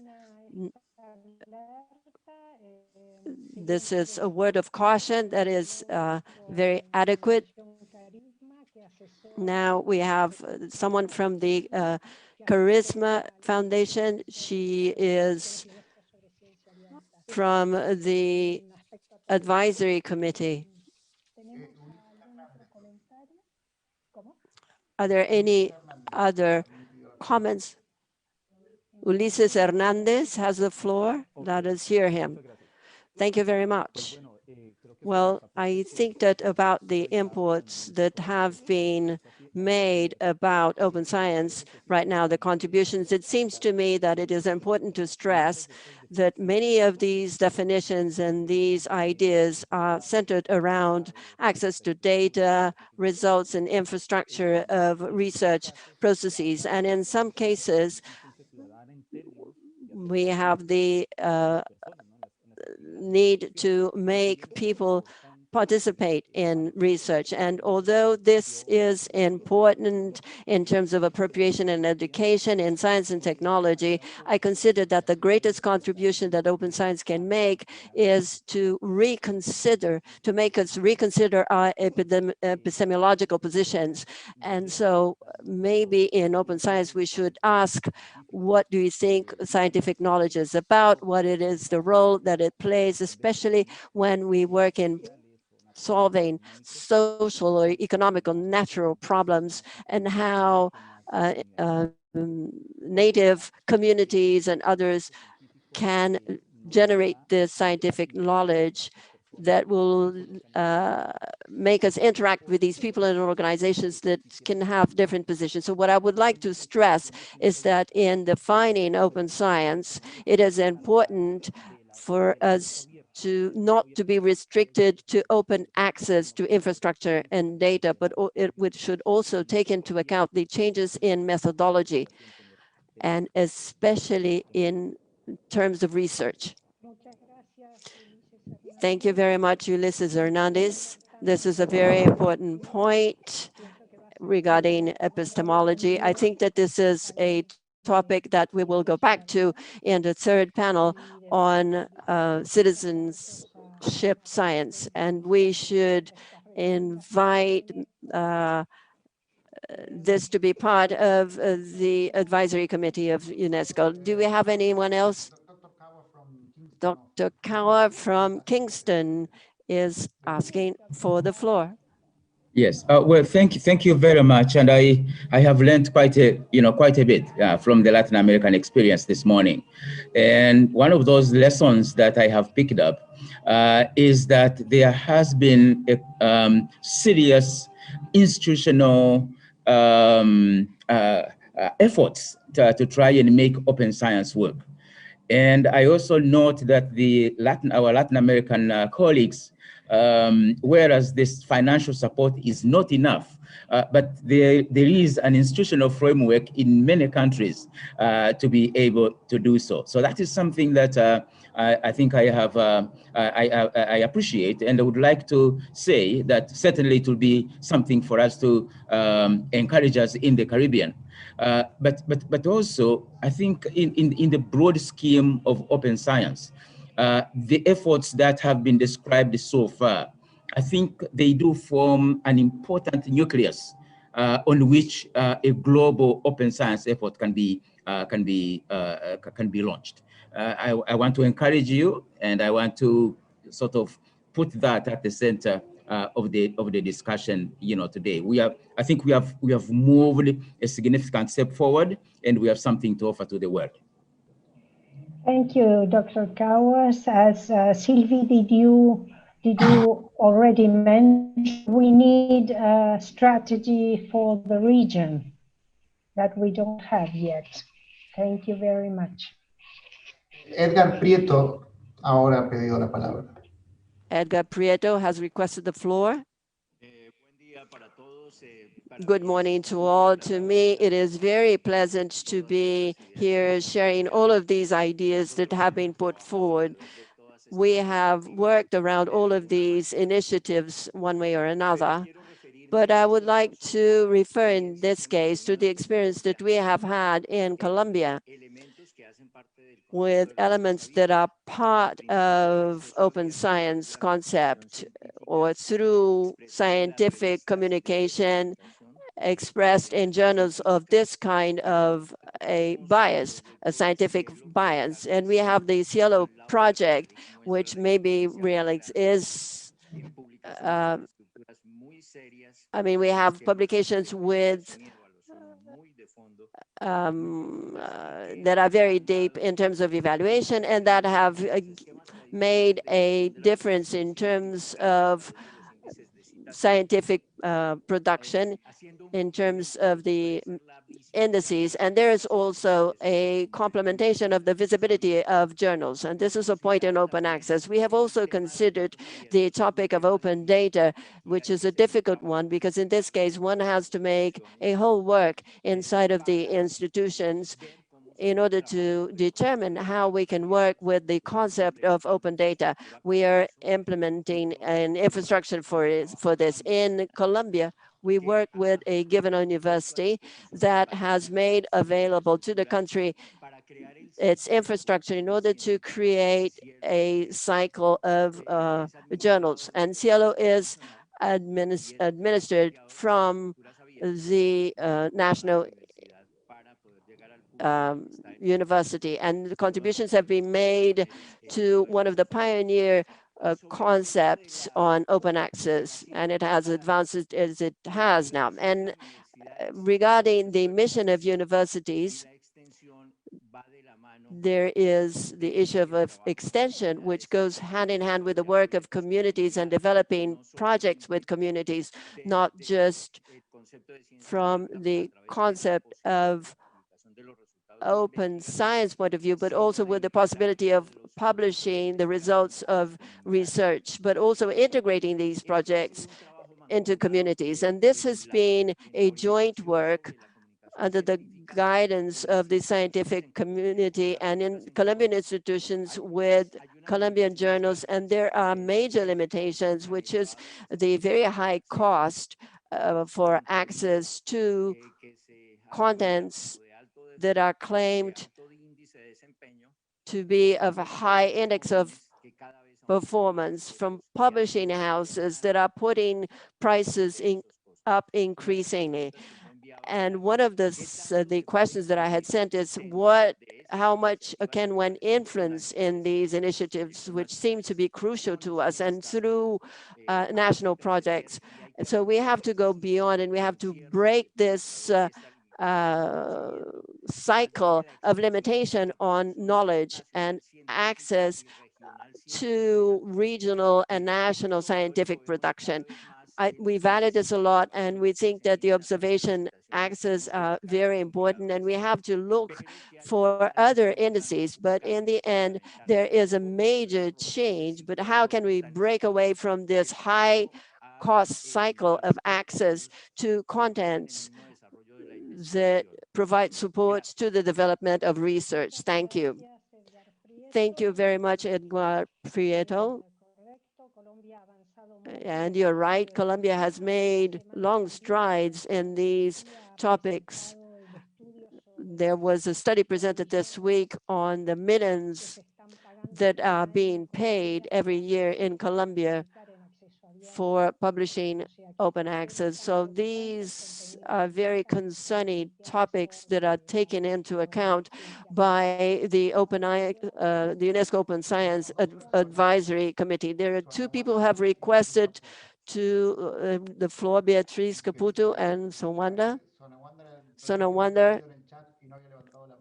She had asked for the floor on the chat and had not raised her hand. So Sonawanda, you have the floor.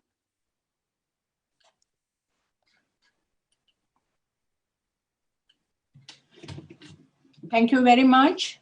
And first of all, I want to thank you for inviting me for participating in this program. Yes, I have to endorse the representative from Bahamas statement. The Caribbean is always left out.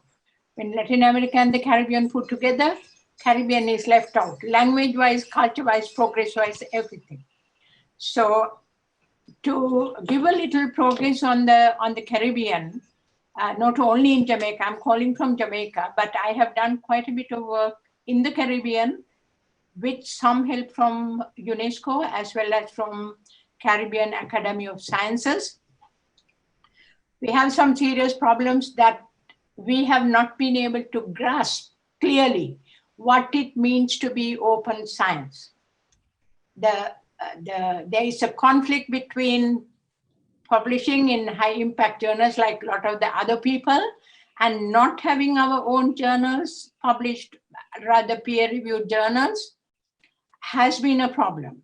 I have attempted, and there are a lot of reservations about open science.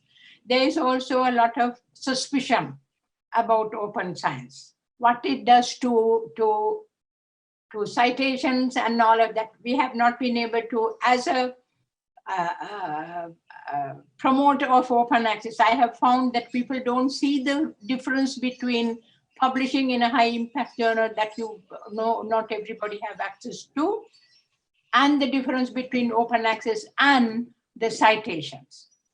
The other problem is that being a small region, or rather a group of small countries, small islands, we don't have so much research produced in the region.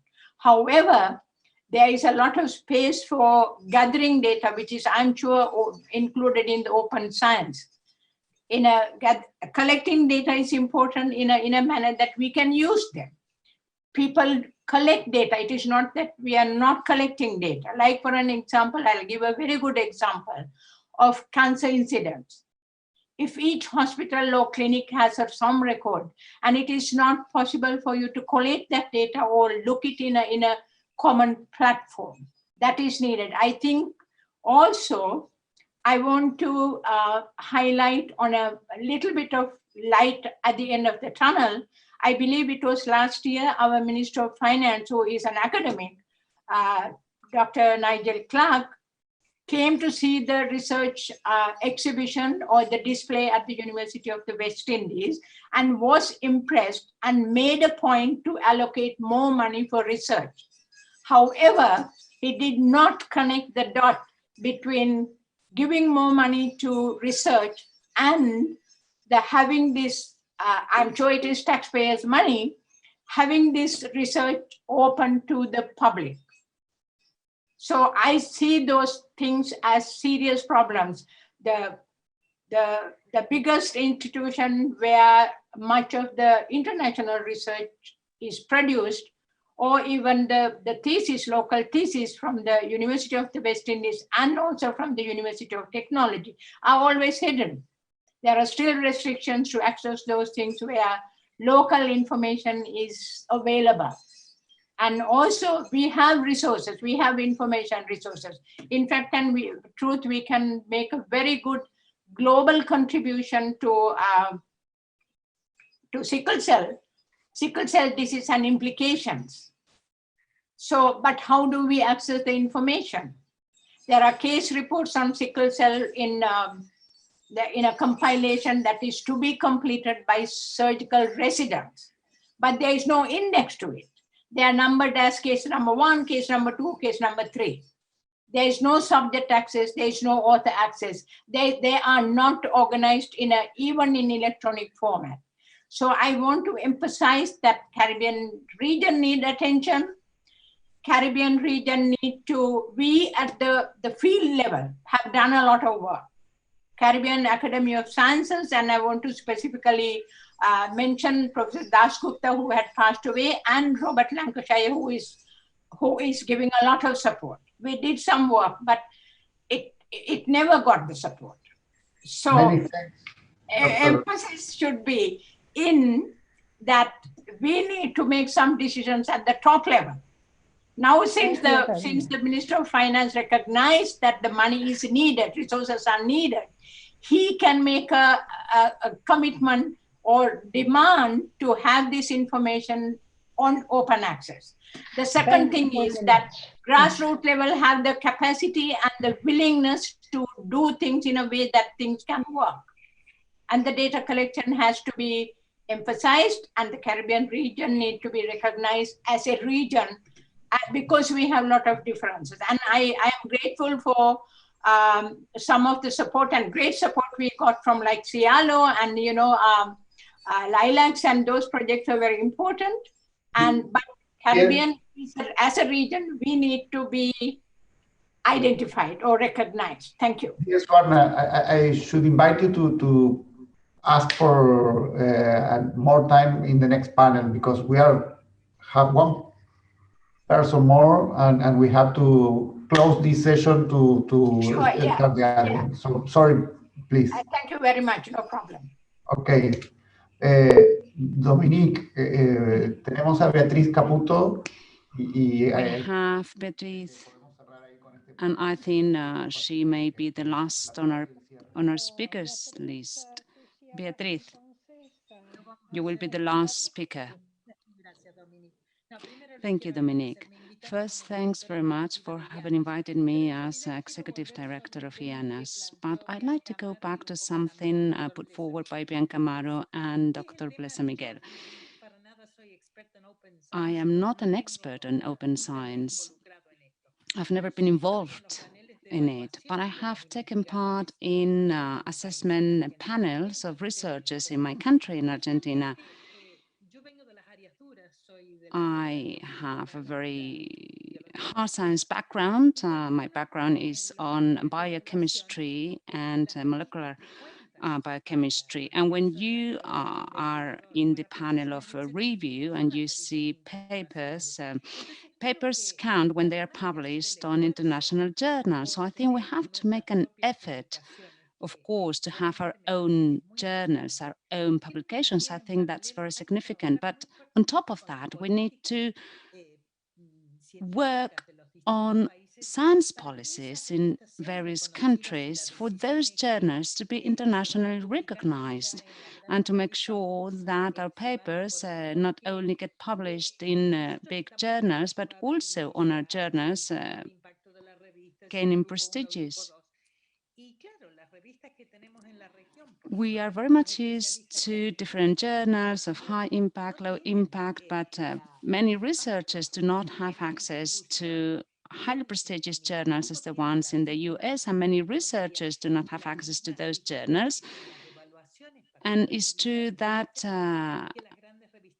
journals, national regional journals, very often are not so strict when it comes to peer review, and that's why they're not internationally recognized. So we need to work on journals, we need to work on open science, but most of all, we need to work on science policy to make sure that hard science papers can be published in prestigious journals, widely recognized. And thank you for giving me the chance to take the floor. Thank you very much, Beatriz Caputo.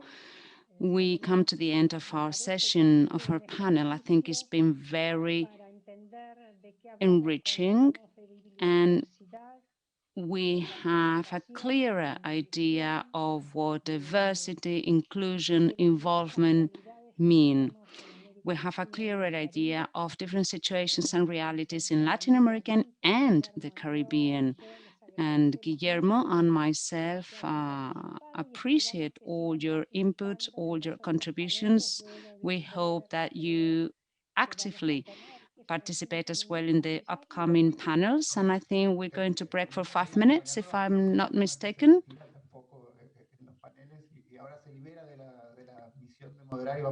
So yes, Dominique will no longer be a moderator. She'll be able to make her own inputs.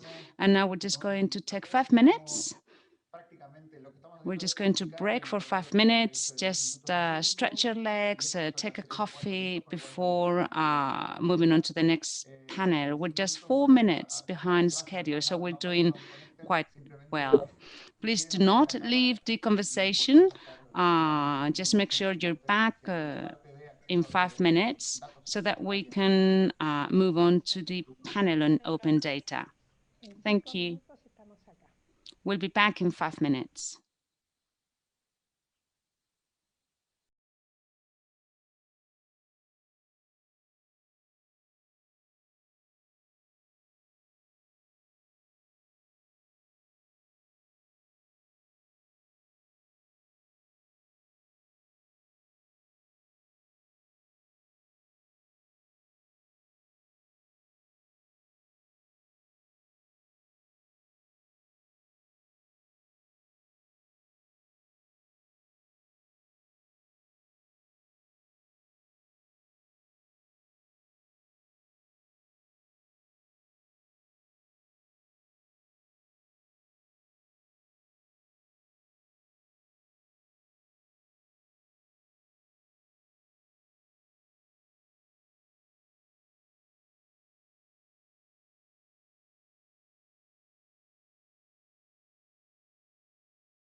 Walter. Sí, hola, acá estoy. Damos a ver, veo que hay mucha pantalla oscura. Supongo que mucha gente no. I'm afraid. Pero tomaron lo del receso en serio. So it seems many people have taken the break seriously, as I've seen. I can see many dark screens. Si la ves que está saludando, por lo menos a mí me aparece en la pantalla, es por parte de Argentina en la lista de oradores. Así que está perfecto. Ok, Paula es la segunda oradora, ¿verdad? Perfecto, sí, exacto. Super. Ok. Hola, Paula. Hola, ¿cómo estás, Walter? Bien, bien, ¿y tú? Empezaríamos con Mayra, que Muy no. bien, por suerte. A Demián lo vi por ahí que estaba también, y Mayra, no sé si está. Aquí estoy yo. We're waiting for Mayra. I don't know whether Mayra is around. Estoy viendo Mayra Murrieta, sí, ahí veo que. Mayra, ahí estás, perfecto.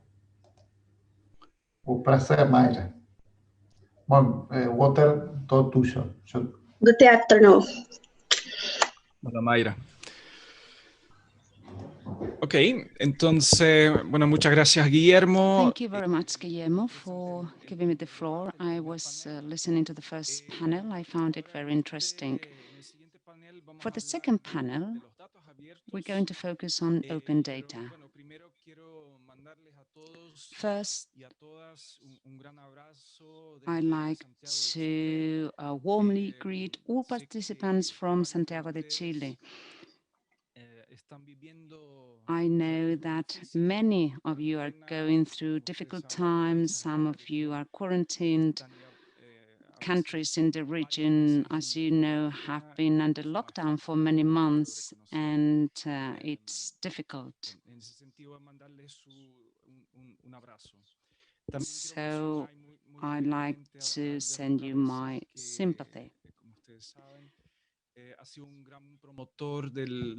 Ernesto Cabeza, as you know, was a staunch defender. Alberto Cabeza was a staunch defender of open science. As you know, he was from Chile, so I'd like to recognize his great work in this area.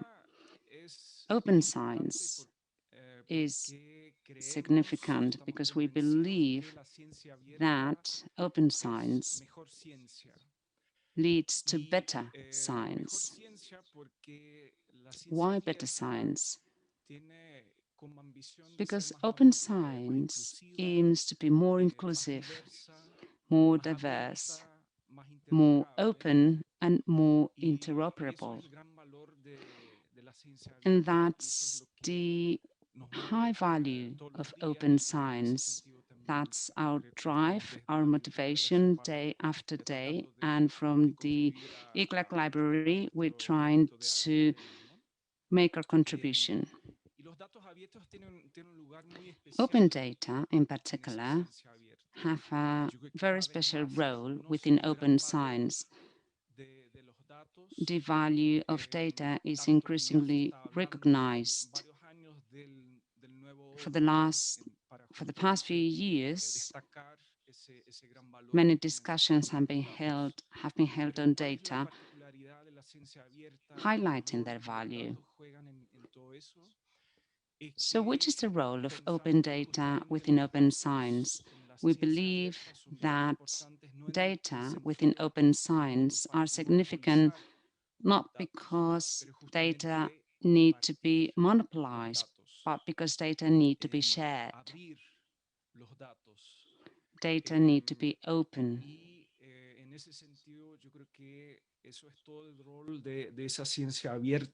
So open science, without open data, without interoperable data, is not possible. Our discussion is going to focus on that. And without further ado, I'm going to give the floor to Mayra Murrieta Costa, representative of MCTSC in Brazil. Mayra, you have the floor.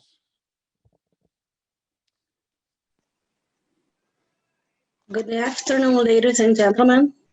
I shall start to congratulate the event's organization, show my respect to the members on the table, and reinforce the importance of debate on the open science. Brazil has a long experience in regards of some aspects of open science, including open scientific papers. I ask your permission to talk about the regulatory milestone of data open in Brazil. These milestones start in 2011 with the Information Access Law.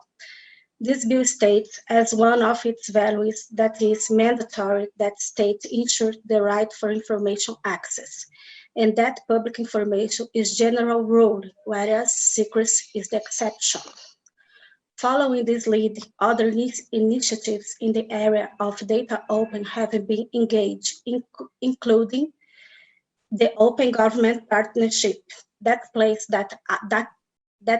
data opening in context of social participation and society collaboration.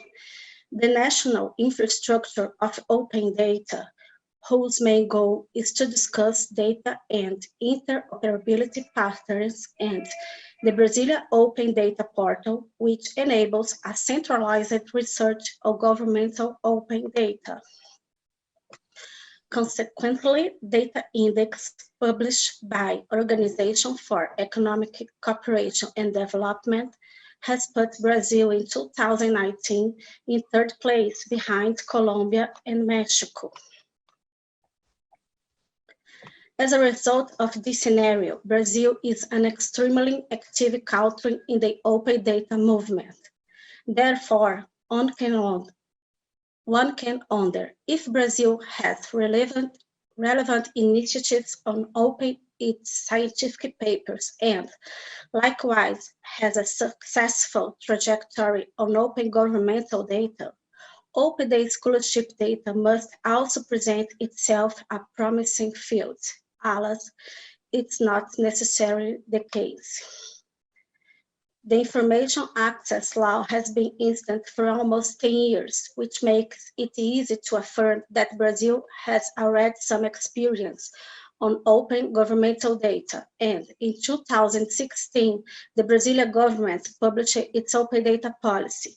We've created a governmental department that oversees data opening and which compelled every agency to publish its all data opening plan every 2 years. The execution of this data opening plan is overseen by this regulatory department. Well, what I take to say is that governmental open data is like a commodity in Brazil. Well, but where are the research data of Brazil? As a rule, most of research is conducted in federal universities, therefore public institutions, and in scientific and technological institutions, mainly public as well, that needs to prepare an open data plan every 2 years. It makes you wonder, then why open publicly funded scientific research data is not at all through? I don't pretend to have an answer to this question, but as a researcher in the field and the coordinator of data management and governance of the Science and Technology Ministry, I can bring you some insights that may answer it. The information... Mayra, can you please close? We are over 3 minutes already. Okay. I will try to. Okay. Yes, please. It's indisputable that open scientific research data brings to the table issues about industrial property, traditional knowledge and preservation, national sovereignty, acknowledgement, field, and especially in Brazil, information of its fauna and flora biodiversity, currently in the spotlights. The information law does not concern itself these issues, and perhaps consequently the path followed by open research data in Brazil as a different one. This is important for us. Because of that, the scientific data have sometimes difficult to open in our country. To finish, however, if a public research institution is willing to include on its open data plan as a set of research data is possible. This is exactly the case of the opening of wildfire data on Amazon forest, a delicate subject in Brazil. As the information law is not clear on whether data may also be interpreted as a public funded research data. The Ministry of Science and Technology believes it's important that Brazil should have a national directive for its researchers. Therefore, in 2018, it created a working group to draft an executive bill on publicly funded research data. After 2 years debating the most sensitive issues regarding open research data, last July, the group presented the draft to the ministry, who has the power to present the issue to the President Executive Office. When it comes to politicians, we must consider that Brazil is planning memberships on OECD. Therefore, the work group on open science of the ministry recommended Brazil to follow OECD's open science guidelines. Okay, Mayra, I think we have to close here. Thank you very much. Is that? All right, I'm sorry for interrupting you, but I really want to make sure that everybody has the time. Thank you very much, Mayra. We are moving, vamos a la representante de MinSit. We'll now give the floor to Paula Silevich, the MinSit representatives from Argentina. Paula, you have the floor.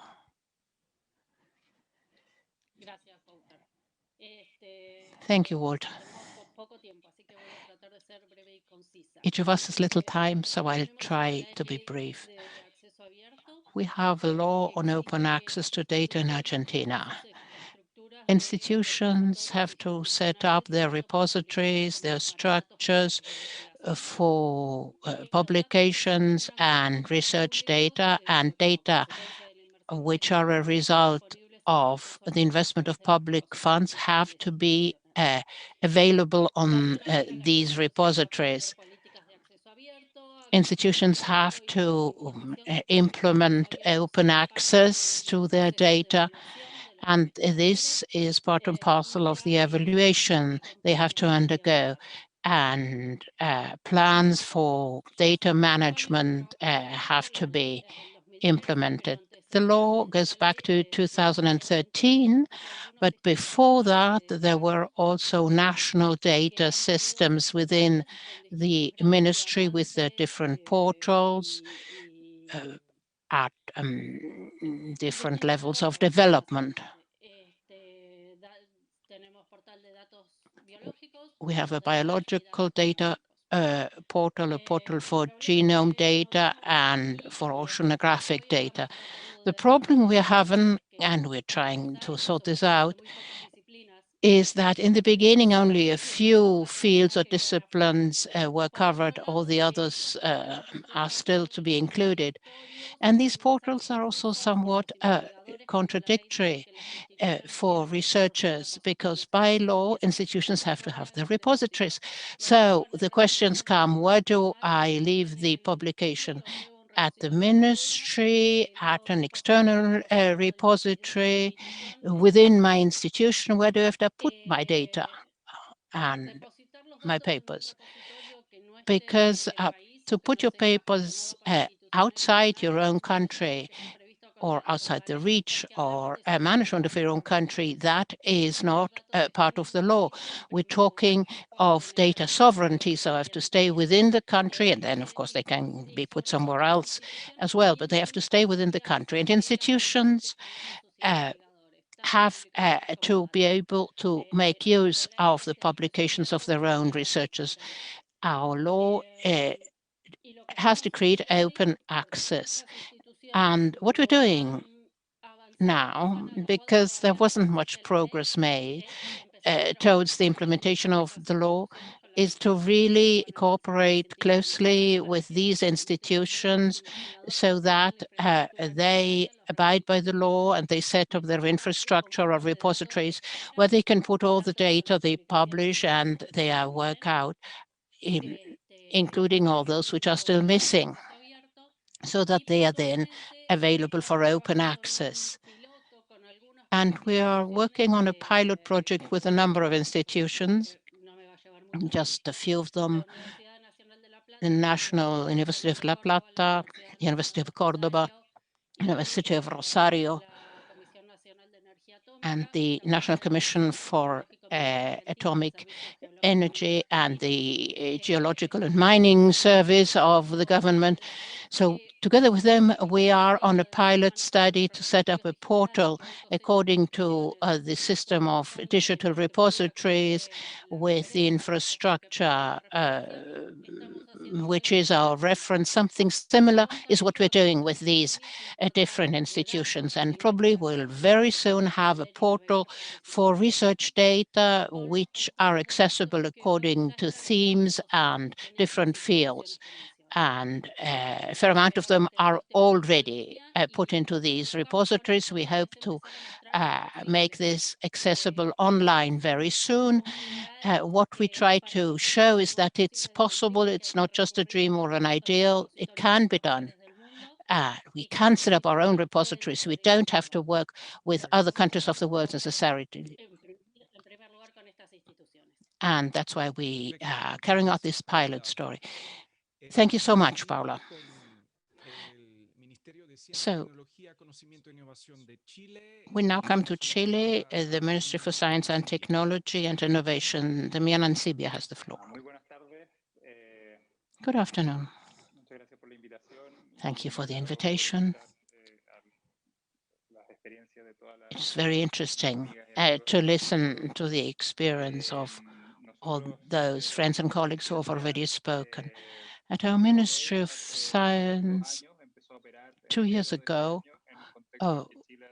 we started to work in this new structure of our Ministry of Science, Technology and Innovation. A lot of changes going on in Chile. We've learned a lot in these 2 years. Openness as such, as a concept, has developed. Our ministry stands for technology, knowledge, and innovation. So we have a very open approach, and these 4 terms are essential for our work.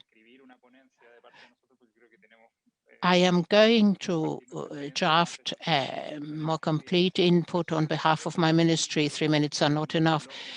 So let me just talk to you about the marketing slogan of Nike. Let's do it, is what they say, don't they?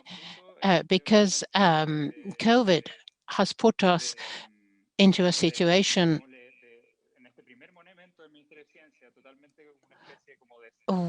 where we are working like a public startup. We have to generate open data about the pandemic. Have to do this immediately. We had a system for open astronomy data, and we found that there are already capacities there which can now be used for the pandemic. And that is what we did. And we generated a platform with very good results. During the pandemic, data were downloaded there. More than 6,000 people put data there per day. We have about 30 apps and modeling systems. All this is openly generated. And the idea is that the basic information should be put at the disposal according to the platforms and the formats which are appropriate. And at the same time, we talk to main actors of society. This is something that came out of a social dialogue initiative where the private sector and the government and us were in constant dialogue. This is something that started in mid-April. The pandemic started to hit our country in March. And as I was saying, it's been a very interesting exercise. We've learned a lot. And the slogan is, let's do it, because of course, we've all been colonized by the Northern Hemisphere culture, and included in our slogans. But in any case, that's something that I think is very relevant to us, to all of us, to what I'm hearing in this meeting as well. The need to act, the need to do. Perhaps we will make mistakes, but the idea is to implement, to move forward, to move into action. Thank you. Thank you very much, Federico.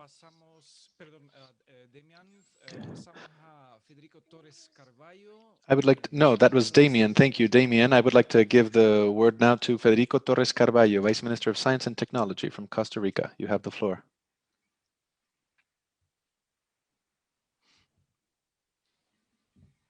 Federico? Federico, you have the floor.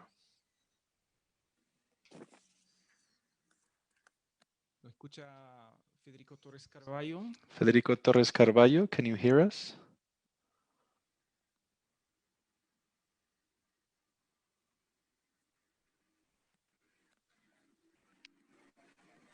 No lo estoy viendo, Walter, en la sala. En todo caso, pasemos. Wouter, I can't see him in the meeting room right now. Let's move on to the next speaker, and I'll check with him to see. Okay, well, let's do that, and hopefully we can come back to our Costa Rican Vice Minister afterwards. I believe there is a representative from SITMA, the Ministry of Science, Technology, and the Environment from Cuba. If that is not the case, we will then move to Uruguay, represented here by Alberto Majo, who is an advisor to the Minister of Culture and Education. Alberto, are you there? Yes, here I am. You have the floor. Can you hear me? Yes, I can. We can. Good afternoon. Good morning. Thank you to UNESCO for organizing this meeting. I would like to mention that in July of 2018, with the CITE program in Buenos Aires, we organized an event with Latin American experts. It was a forum on open science. And I have just sent Guillermo Ajo the document, so as to send that as an input, a contribution, because I think that there were interesting issues addressed in that forum. Regarding our meeting today, I think it's worth mentioning that there are 4 or 5 main challenges we face. One is on the front of rules and regulations. We need to harmonize them on the national, but also regional and international level.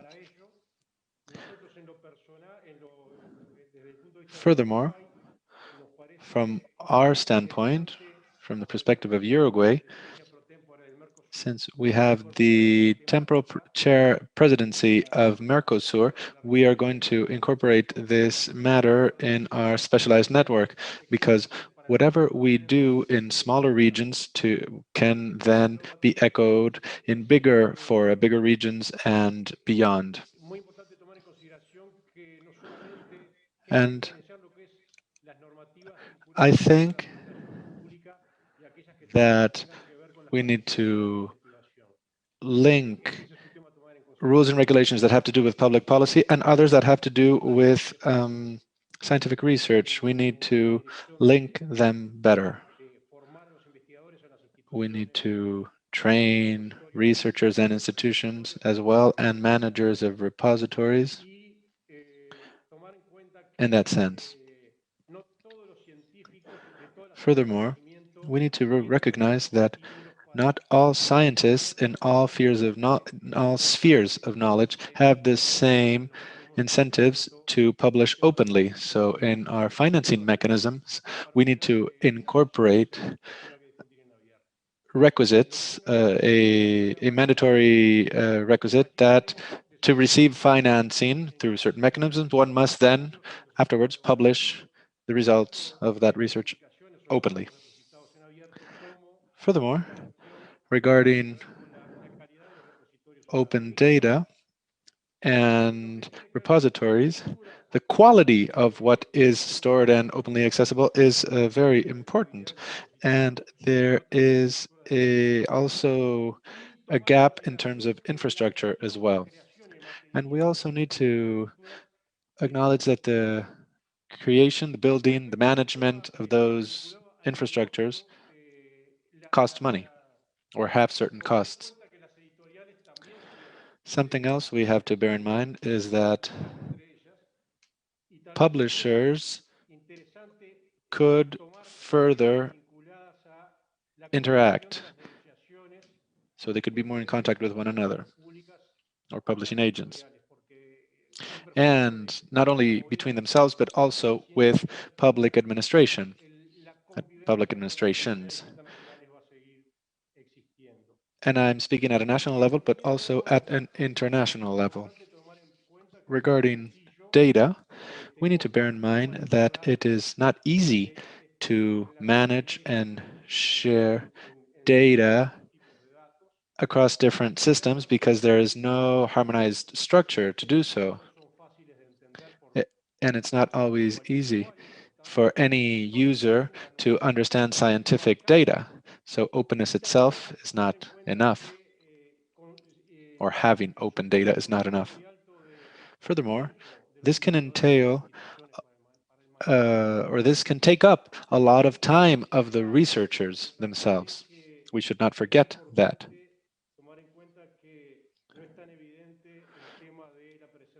And then I would also like to say that copyright and intellectual property rights in general is not an easy matter here, and we should give it proper consideration. And I would also like to point out the possible risk there could be if there is no oversight conducted upon these open mechanisms or open pathways. These are, I believe, some of the main challenges that we see, at least from Uruguay's perspective, that we need to address. And then at the national, regional, and international level, we also need to try and harmonize and interlink all of our responses to these challenges. Thank you, Alberto. Luz Gomez from Colombia, and then Federico Torres from Costa Rica. Luz, you have the floor. Good morning. I am from the Ministry of Science, Technology, and Innovation in Colombia. This recommendation on open science is of great relevance to us. The majority of researchers recognize the importance of having open science.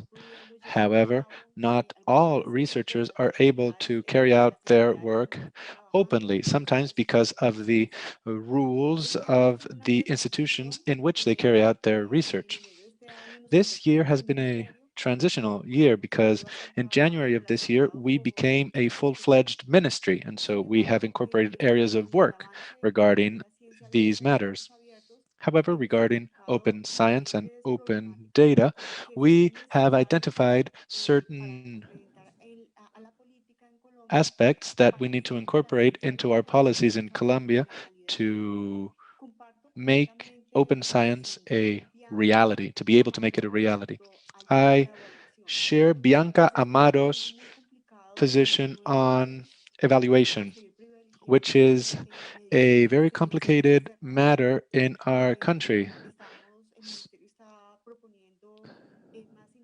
The ministry is proposing a certain number of indicators to try and link what is being done to the citizenship, to the needs on the citizenship level, but it's not easy. Furthermore, the management of open data, the current policy for management of open data is not enough. We need to define different types, different typologies of data, and that will allow us to improve these policies. And often some researchers require some capacity building to be able to implement all of these ideas.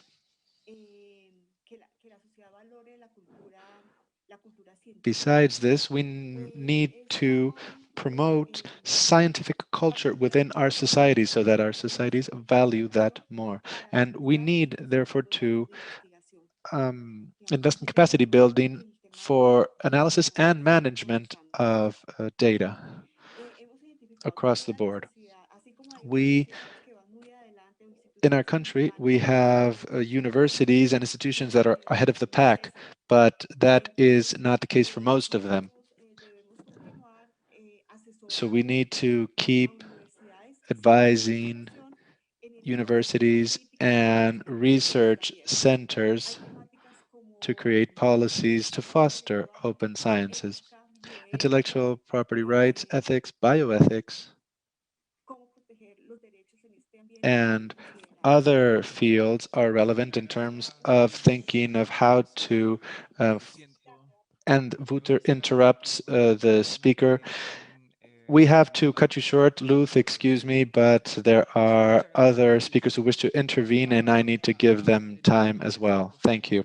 Federico Torres from Costa Rica, you have the floor. Buenos días, muchas gracias por esta oportunidad de compartir en temas de ciencia abierta para UNESCO. Agradecer a las autoridades de la UNESCO por la oportunidad y un saludo a los distinguidos panelistas y participantes de esta actividad. Mi nombre es Federico Torres Carballo, soy el viceministro de Ciencia y Tecnología del Ministerio de Ciencia, Tecnología y Telecomunicaciones de Costa Rica. Y mi SIDA agradece al comité organizador de este evento y recibe con beneplácito la oportunidad de participar en este valioso panel.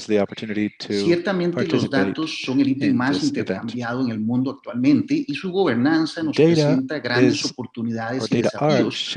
Hoy más que nunca, espacios como este nos permitirán ir venciendo esos desafíos, esas barreras que surgen entre sociedades que manejan, almacenan y comparten datos similares y que deben establecer fuentes y mecanismos para vencer las asimetrías.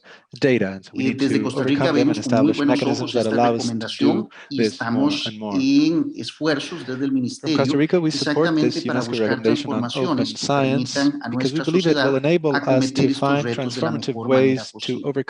La acumulación creciente de grandes cantidades de datos, el desarrollo de algoritmos para su procesamiento y la interconexión de sistemas y dispositivos digitales debe servir al propósito de garantizar que la información, los datos y los productos científicos sean más accesibles y más fácilmente compartidos entre los gobiernos, las empresas, el gran público, to exchange between governments and all of the actors and stakeholders of our innovation, science, and technology ecosystem. In Costa Rica, the National Board of Deans is spearheading these initiatives. In fact, there are 5 public universities that encompass most of our scientific research. There are 131 scientific journal, open access scientific journals in our country. We have a repository created in 2016, and we are linking this main repository with other smaller ones as much as we can.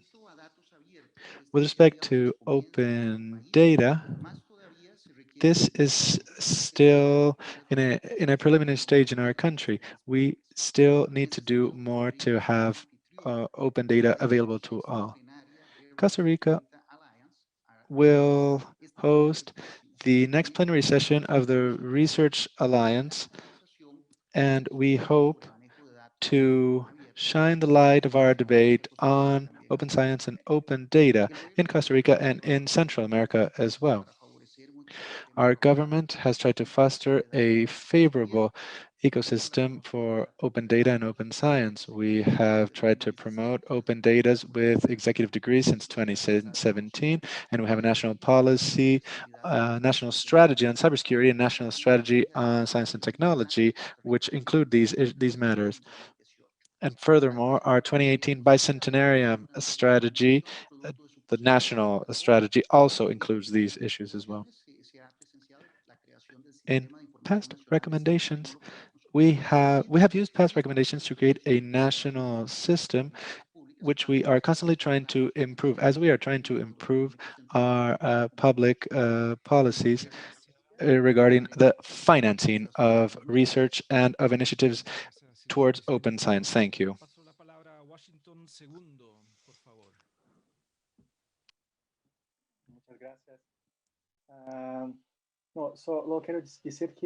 Thank you very much. I'd like to say that we have major infrastructure for journal repository in Latin America, and that this infrastructure should be used for research depository data. I'm talking about EPIP in Brazil. This is the institution I represent, and we have a partnership with La Referencia,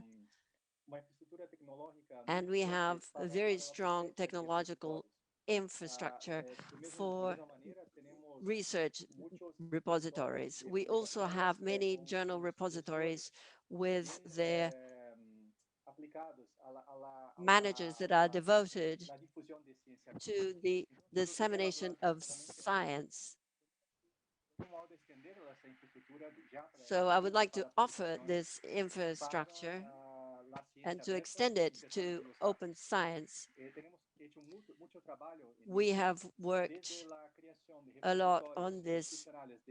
We have created a research data repository and collection for the central mode, which is always BR in Brazil. And so for uploading these data to La Referencia, Open Air, and so far.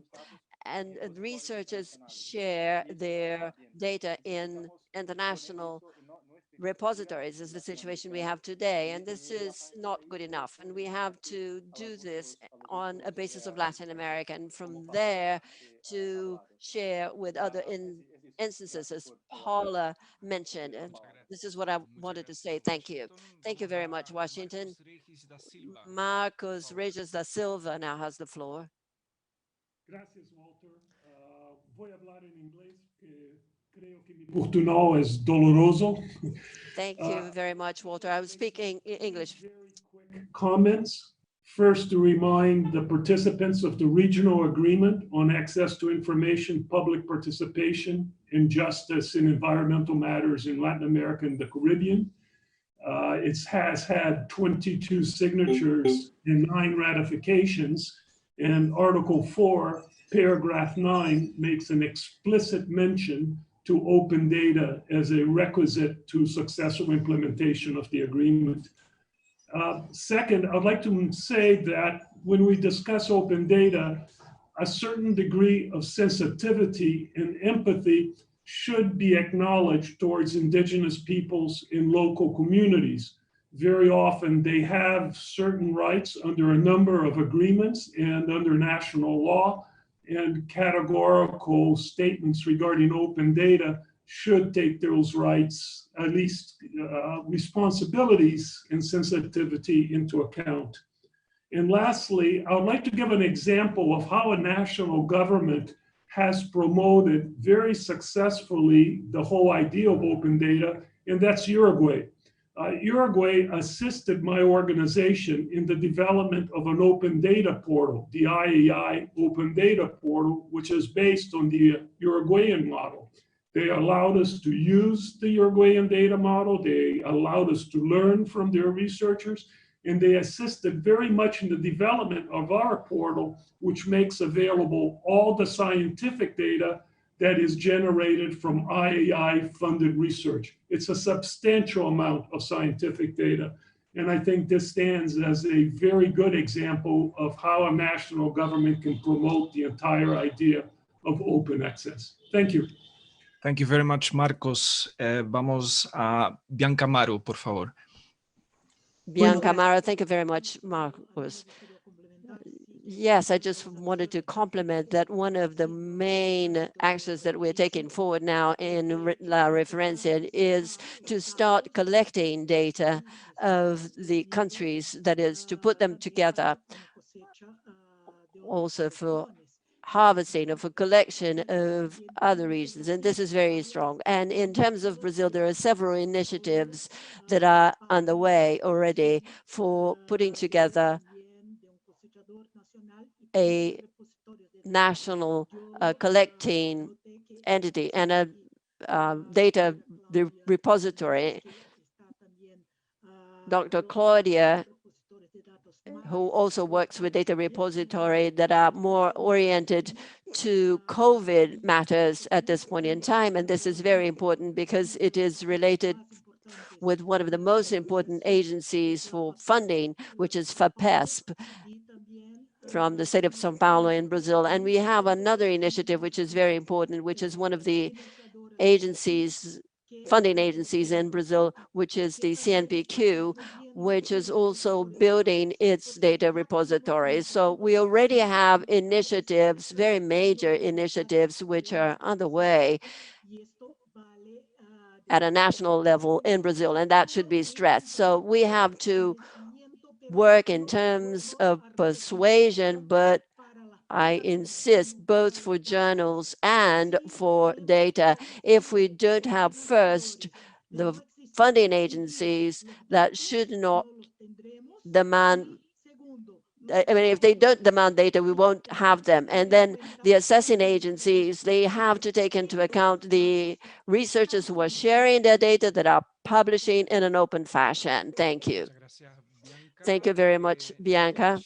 Nikita Shili, please. Hi, good morning or good afternoon, everyone. Again, this is Nikita from the Bahamas, speaking from the Cat Island Conservation Institute. This is a really incredible conversation, and I'm very happy to be part of it. I think it's really important to ground this conversation in the why we're doing this, and specifically for islanders, we need access to data so that we can survive the climate crisis that we're in. And so I can't engage in these conversations without grounding it into the reality that is the lived reality for people throughout the Caribbean, whose islands are literally drowning right now. And so I acknowledge how challenging this conversation is, because there's many complexities to it. But I think it's important that often when we have these conversations about data, it's only a handful of us who have multiple degrees who are participating in this conversation. And we have to remember that the impact of the decisions that we are making now are going to ripple through to everyone throughout our region, Latin America and the Caribbean, and the most vulnerable, and those who right now are not science literate. So I just want to make sure that we're always grounding these conversations and the importance of open science into the why. And 100% I want to echo the comments of one of the earlier speakers about the role and the important role of Indigenous knowledge and local community knowledge as we move forward as a scientific community. And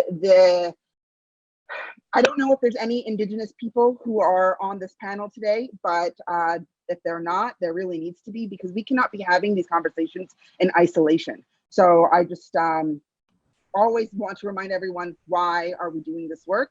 And for Caribbean islanders, and I know for Indigenous people, it's because our survival literally depends on it. Thank you. Thank you very much, Nikita. Guillermo. Sí, Nikita, muchas gracias. Gracias a todos.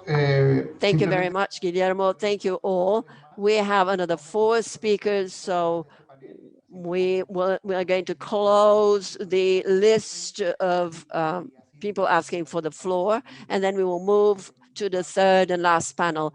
Marta, you will be the last, Marta Esparza would be the last speaker in this panel.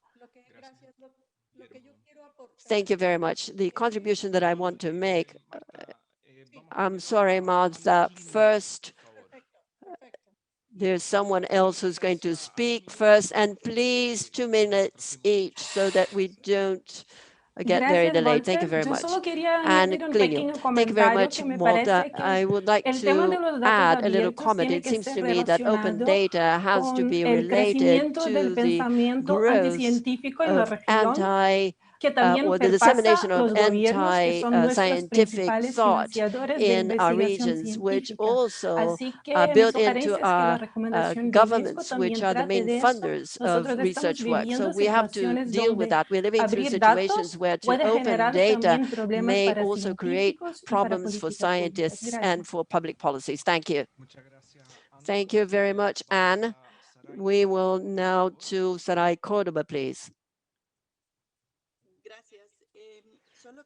Thank you very much. I just wanted to say that there's a very important part of the state strategy concerning journals in Latin America, where there's so much inequality, is the qualification of publishers, as I said before, and then the actions that we can develop in order to change the culture regarding data and data inclusion in the journal portals is very important. So in our institution, we are very aware that we have to promote activities in this direction. Thank you. Excellent. Thank you very much, Sarai.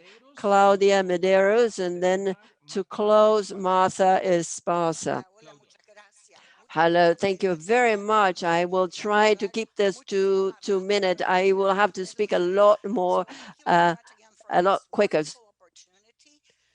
And I'd like to say that besides representing the Brazilian Academy of Sciences, I've worked for the past 3 years, on behalf of APESP to create a network of open research data repositories that is in place, was inaugurated in December. And as I speak to you, there are researchers from 48 campi in all fields depositing their data in this distributed network. And to keep to 2 minutes, I'm going to read, okay? So please, to build this network, we had to involve people from all levels, funding agencies, university administrations, create new infrastructures, IT personnel, librarians, lawyers, ethics committees, researchers, hundreds of people working. For IT part alone, 40 people working for 3 years. Lessons learned, and that is my last page. First of all, open science does not fall from the sky. It is about sharing, and this requires attitude change, culture change, education for sharing. It requires sustainability in funding, a new mentality all over, and also recognition of the incredible work it takes of everybody who spends their time dedicating themselves to preparing open science products so they can be shared with the future. That's the end. Okay, thank you very much. Thank you, Claudia. Marta Esparza, para terminar, por favor. Martha Esparza, to conclude, please. I would like to say that from ULAC, and we are the Latin American Publishing House university networks, have been making efforts in order to put together an Iberian American catalog that is with all of Latin America. And we are also going to connect with Spain, and we are including Brazil and thinking of connecting with Europe. And we are putting together books of academic editions, and now we have 27,000 records, and our goal is to achieve 30,000 records this year. We would also like to inform you that we have the initiative of ULAD of a national database and a regional one for the whole of Latin America. And we are resorting to all of these efforts in order to put together thematic catalogs, because we have a wealth of books and research which need to be organized so that they can be benefited from. So this is what I would like to share with you. Thank you very much, Martha. And with this, we'll close this panel. Thank you very much to all of you who have made contributions to this panel. This is not the end of the conversation. I give the floor to Guillermo. Thank you very much, Walter. Delgado Prieto said to me that he wants to take the floor. Maybe we can give him the chance to make his input now. Thank you. I just wanted to go back to something that has been said. Among the initiatives we have put in place in Colombia in partnership with the various institutions, we have deployed great efforts on a type of scientific communication, one of the most relevant forms of scientific communication, and that is cooperative publisher trainers, cooperative publisher training programs. There is a Cielo program, a cooperative Latin America Cielo program, which has enabled us to conduct training to make sure that national publications are more inclusive. We have to acknowledge people are working hard at the national government, specifically at the Ministry for Science and Technology. We put forward an open initiative on how to collect data for institutional repositories through the Colombian Network of Scientific Information. We want to improve the notion of open science. Thank you very much. So we're going to break for 5 minutes, and at 10:02, we resume our work, and we'll move on to the third session, to the third panel. Thank you.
Mariano. Hola, Guillermo. ¿Cómo te va, Mariano? ¿Estás por ahí? Sí, Bien. ahí, perfecto. ¿Cómo va?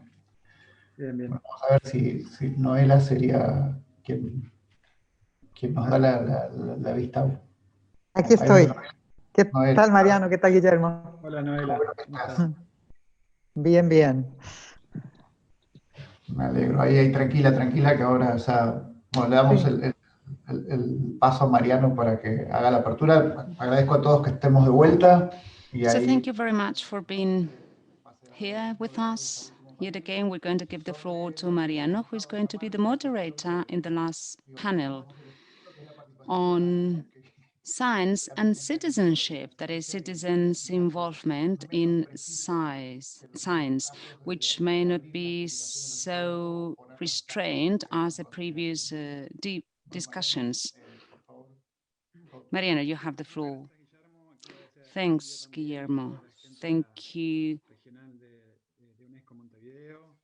to UNESCO Montevideo as well, everyone working at the regional office. It's a pleasure for me to moderate this panel with so many people whom I know very well and who's been very active promoting participatory science.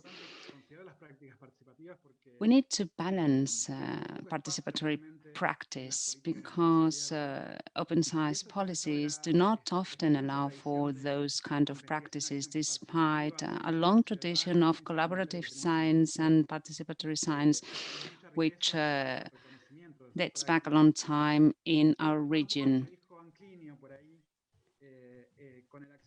I'd like to go back on what has been said. Open access is not enough to disseminate knowledge. Not only do we need to share knowledge, but we need to cooperate with citizens and the world at large. So I'm going to give the floor to Noela Invernizzi, who is going to open this panel. Good afternoon. I'm very happy to be here with you. I've learned quite a lot already listening to the previous panelists. I'd like to framework our discussion, which, as has been pointed out by Guillermo, may not be so restrained as the previous discussions. We need to establish diverse set of epistemological practices within open science, bringing together players working on different issues. Certain initiatives need to be given priority to involve citizens in the production of knowledge, especially when it comes to collecting data and initiatives put forward by scientists. We could focus on cases of research action, which have already a long tradition in Latin America, and also projects of technological development under this framework. It all boils down to strengthening the link between science and citizens. We should focus also on innovative experiences such as Do-It-Yourself or Innovative Lab, in which you can bring together scientists and citizens. Often, scientific literature is looking for knowledge, not to share it widely, but to publish it in a very narrow area. Citizens' participation in science and technology go beyond those practices already acknowledged in the literature. Several experiences regarding science and technology for social inclusion in Latin America could be mentioned, although they're not very widespread. Furthermore, many alternative methods of gaining knowledge are employed in Latin America. Many of those carried out by native people in Latin America, which may not be in line with the scientific method, but which are worth to study.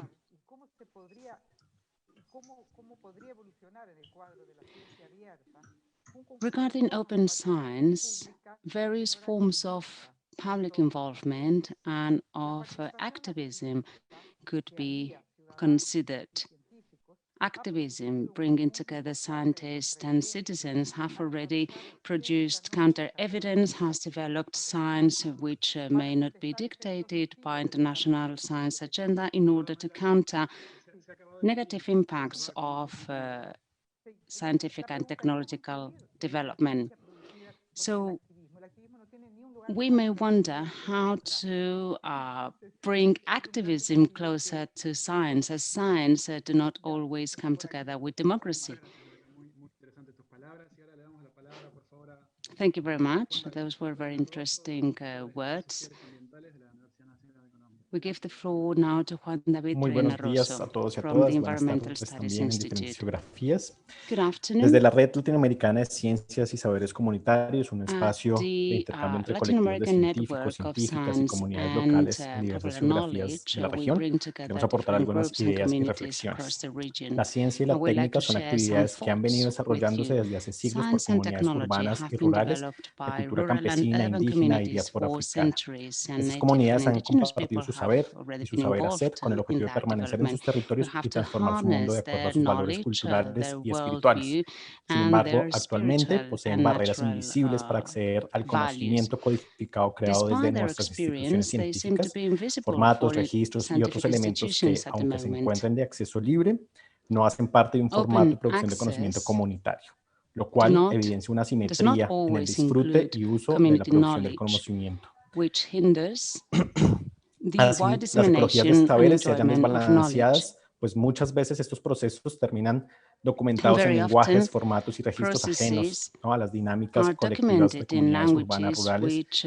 are not en nuestra región. those spoken Es así by como rural la communities memoria in o our el legado region. biocultural, es Because decir, of el conjunto de that, conocimientos relacionados con la the biodiversidad, la cultural cultura, la lingüística, heritage, dentro de nuestros the sistemas socioecológicos han memory cobrado of relevancia those como un people reservorio de may be saber y de lost saber hacer, despite desde the estos fact procesos that de they ciencia are a comunitaria que han reservoir existido por of siglos. knowledge and know-how Iniciativas which a lo has largo de la been in región, place desde for Hawái centuries. hasta la Patagonia, We pues could dan muestra de ello, ¿no? mention Hemos different conocido procesos examples de from pescadores en Hawaii, Uquí, comunidades indígenas en el or Amazonas, Patagonia, comunidades indígenas from the el Pacífico mexicano, Amazon, que crean from indigenous ciencia también communities in desde sus different productos y places in técnicas, Latin también de sus America who have colectividades. already created science Sin within embargo, their pues communities. se encuentran también algunos esfuerzos normativos, como algunos artículos en Some la policies Constitución are de Ecuador que abren designed, provocadores such nuevos as horizontes in para el the desarrollo de América Ecuadorian, Latina. in the Sin embargo, Constitution in también Ecuador, identificamos which tres opened the door retos para la to investigación alrededor de la mainstreaming that perspectiva knowledge biocultural y in ciencia Latin America. comunitaria.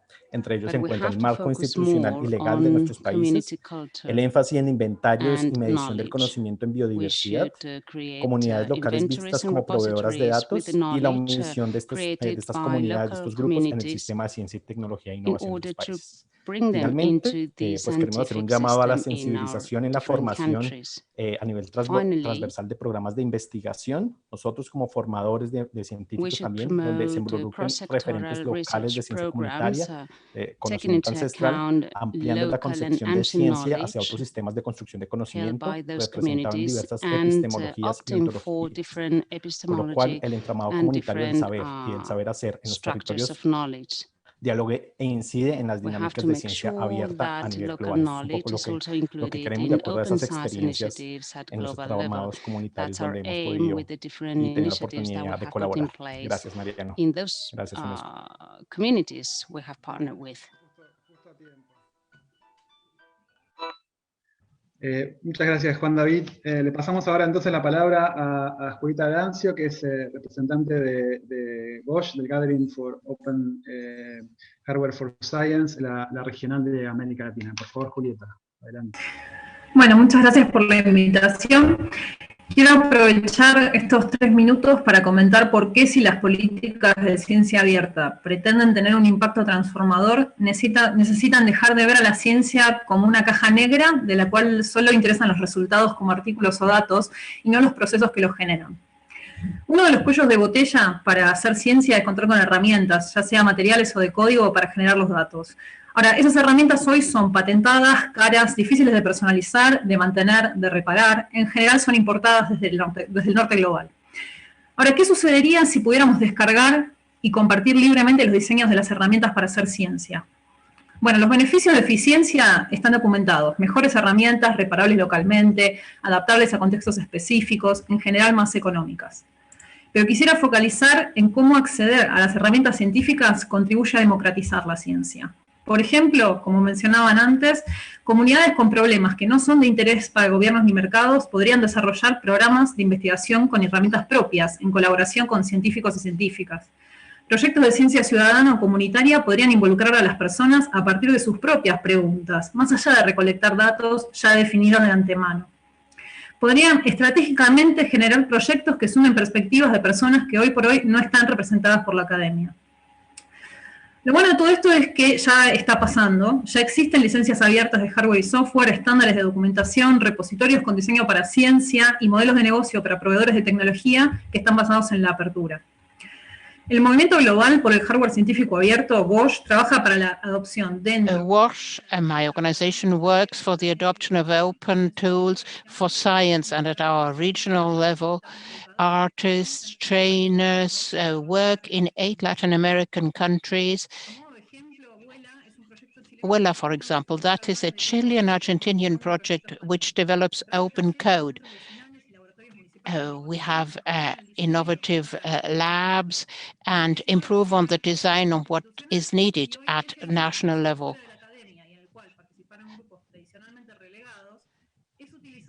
Apart from academia, this is used for agriculture and different research institutes in Latin America, and the communities can implement their own projects.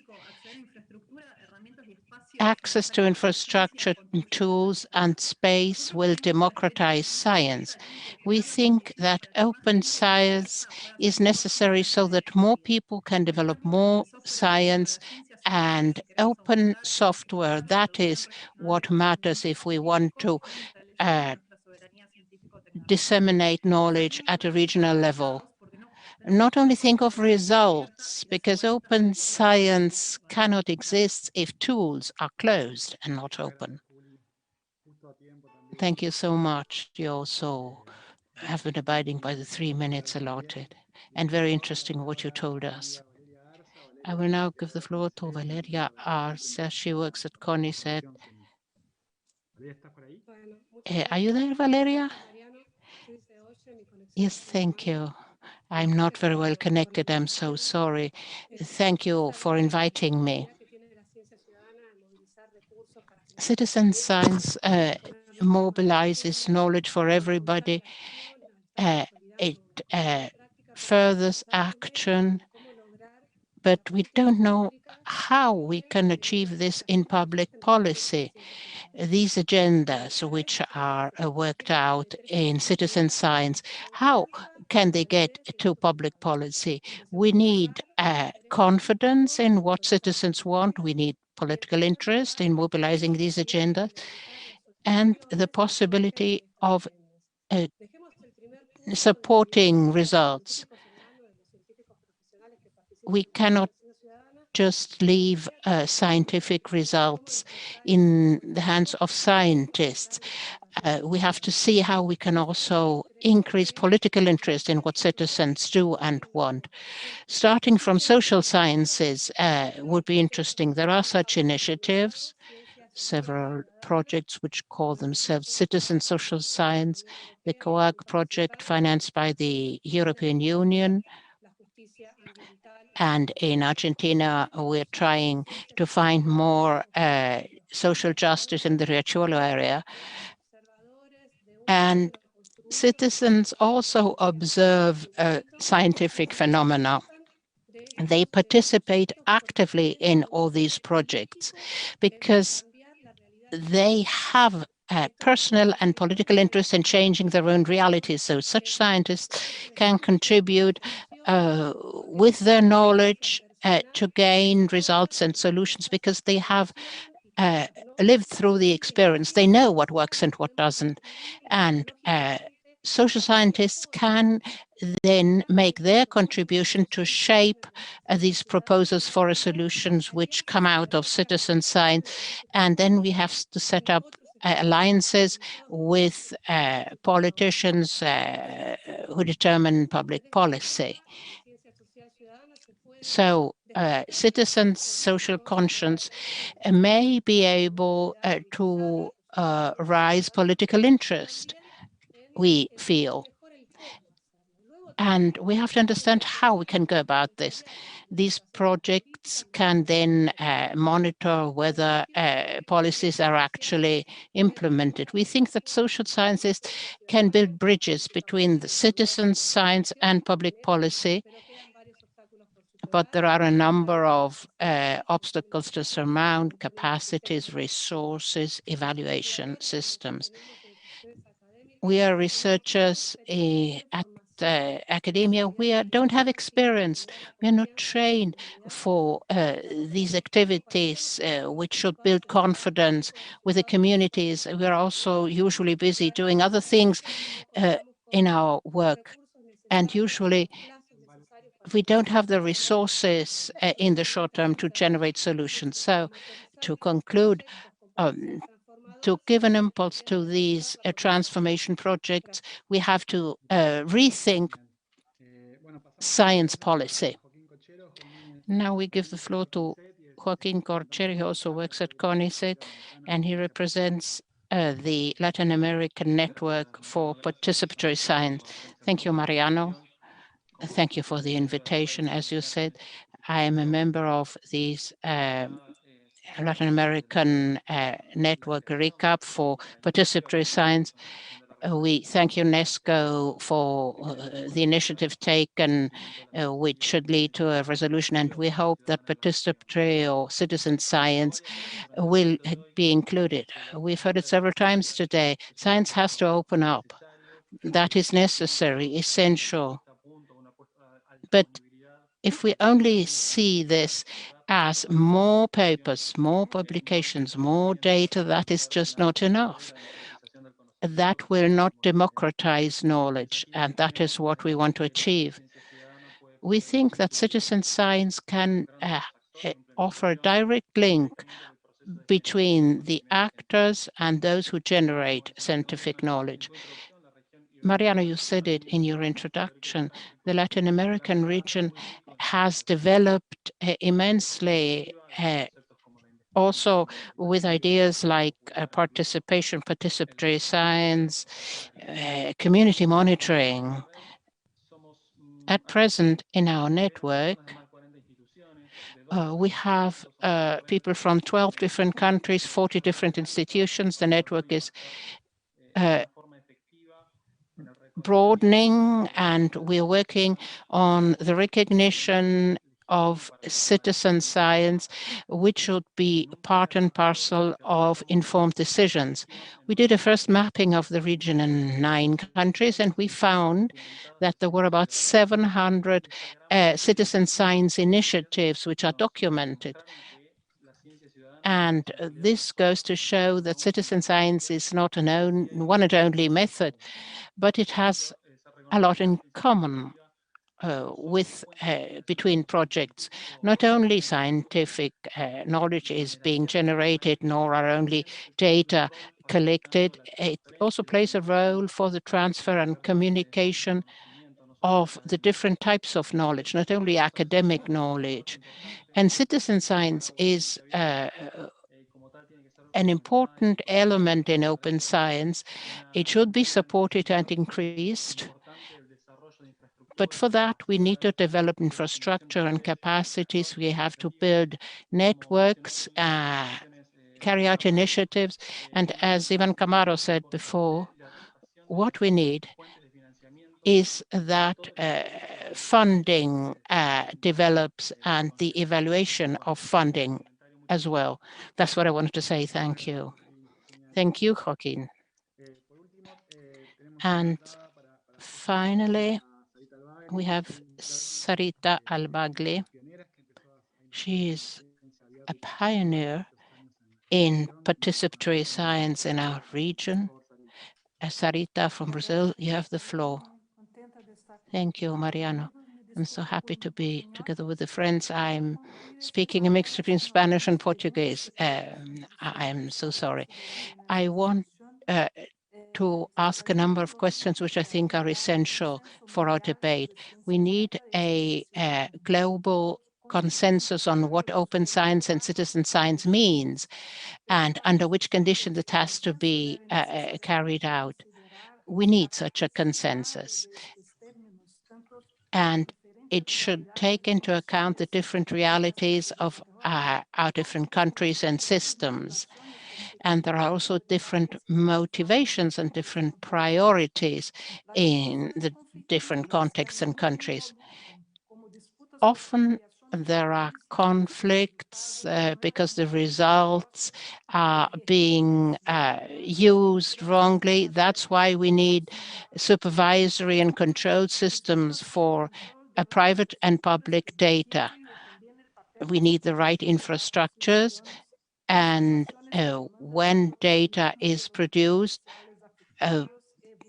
those who are directly involved and the vulnerable groups should be participating there.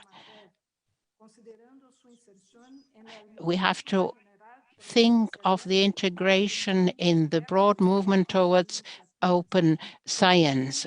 We have to include their initiatives and open science not only in the mere pure scientific field. There are different actors, different stakeholders who hold knowledge and have a lot to contribute. So openness, participation of citizens in a pragmatic way. We have to reduce obstacles and think of democracy and of the right to research, the right to develop knowledge. There are so many concepts of citizen science. And the new information and communication media have an important role to play, also in artificial intelligence. Control and governance has to be built for this. And when facing this global crisis and the emergency situations and the crises that crop up, citizen science does not only help and close information gaps for the goals, and the role of citizen science has to go together with a representativity, with what citizenship actually means. We have to listen to the different opinions and points of view that citizens express. As we build consensus, we have to take into account different varying opinions. That is what counts. Thank you. Thank you, Sarah.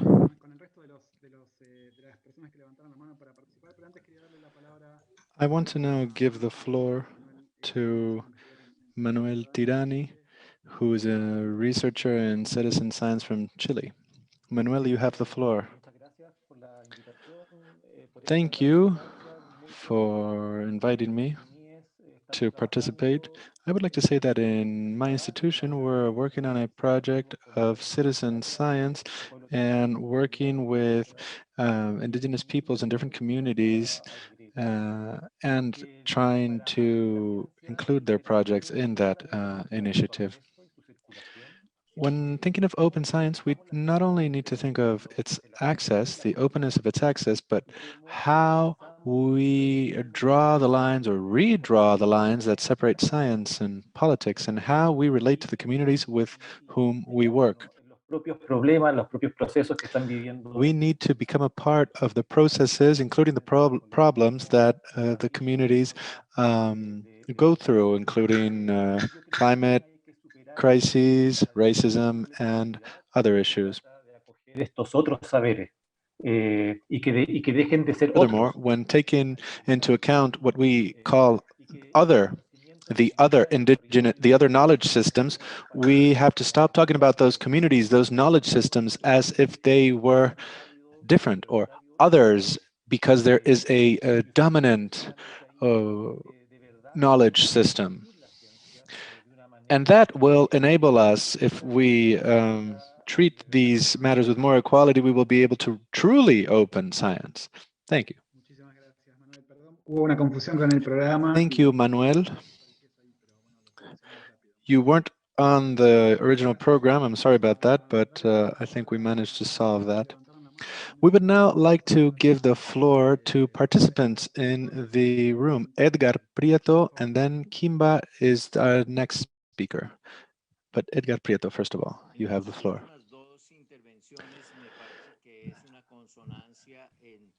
Something that has been said in the last two interventions, I believe, relates to the knowledge accumulated throughout the ages by certain communities.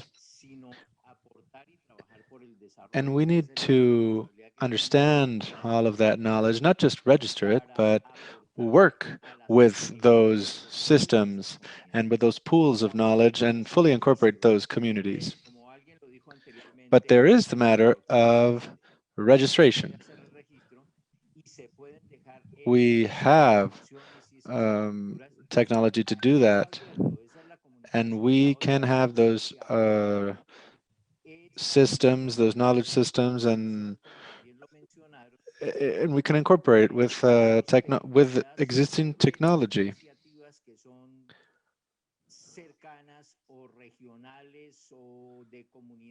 And this, I believe, touches upon something else that was mentioned, which is the relevance of research vis-a-vis the specific needs of local communities, including rural communities. Sometimes the best initiative isn't a major research project in a specific region, but just understanding the local ecosystem and trying to adapt a smaller, perhaps in scope, scientific project to that. So there needs to be more coherence between the needs of some actors and the actions of others. Thank you. Milita Shell, you have the floor. Nikita, excuse me. Nikita, okay. I apologize. Thank you. So a couple of things that I would like to share. One, I think the previous speaker spoke about relevance, and this is something that is extremely important and that we must take into account, that our community members don't care about the data. All right, and I know it's hard for all of us, our scientists and our science minds, to wrap our heads around this, but when we're talking about engaging our communities, engaging communities who are not literate, who do not even who struggle to read and write as it is, we have to ensure that how we are bringing science to them is in a way that is relevant and is meeting their immediate needs. Because in most communities throughout, and I'm speaking for the Caribbean because this is what I know intimately, our communities' needs aren't being met, and so conversations as it relates to science and open access to science is so far beyond in another realm. And so we have to ground conversations about science so that it makes sense. Additionally, citizen science as it has been designed was designed by people from the global north for primarily middle-class educated people. This is not reflective of the populations that we have throughout our region. And so we have to ensure that when we are designing and working to implement citizen science projects, it's done in a way, again, that is relevant and makes sense to our community members. And that means bringing the science, bringing education for sustainable development down to, and not down to, but to the level of the members of our community, understanding that there are major gaps that exist. And so what I do want to share is this is reflective of a lot of the work that I'm working on now in developing a certified community scientist training program, where essentially community members become certified community scientists, where they can then be employed as researchers on science projects. And this is a way of engaging farmers, local government members, fishers in the scientific process that then enables them to actively engage in the collection and understanding of the data. Thank you. Thank you very much, Nikita. Entonces ahora tenemos, seguimos con Mariana Varese. Thank you. Mariana Varese, and then Sarai Córdoba.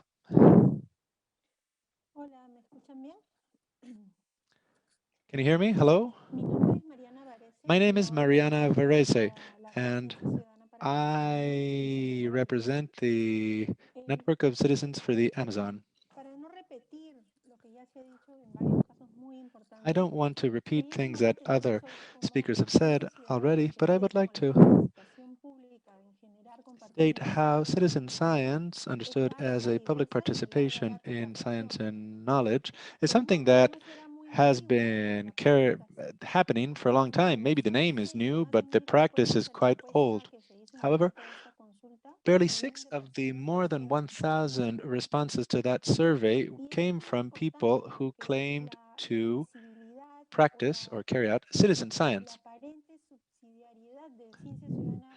And this is important because the possible or potential subsidiarity of citizen science vis-a-vis open science could entail certain risks. We need to incorporate into open science citizen science, and with that I mean public participatory initiatives in science. As Nikita and others have said, it's very important to tie initiatives with the natural resources, the local public policies, and the reality of the local communities, among many other things. Citizen science not only plays a role to democratize knowledge and science itself, but also in terms of its implementation, its access, and its use when making policy and taking decisions. And I believe that these complex matters need to be taken into account in this whole conversation. Some speakers have mentioned something that I believe is important, but it's hard to find solutions in this sense. This is homework for the future, is the idea of what the UNESCO recommendation and we can do to reduce existing inequalities, particularly in terms of public participation when we talk about open science.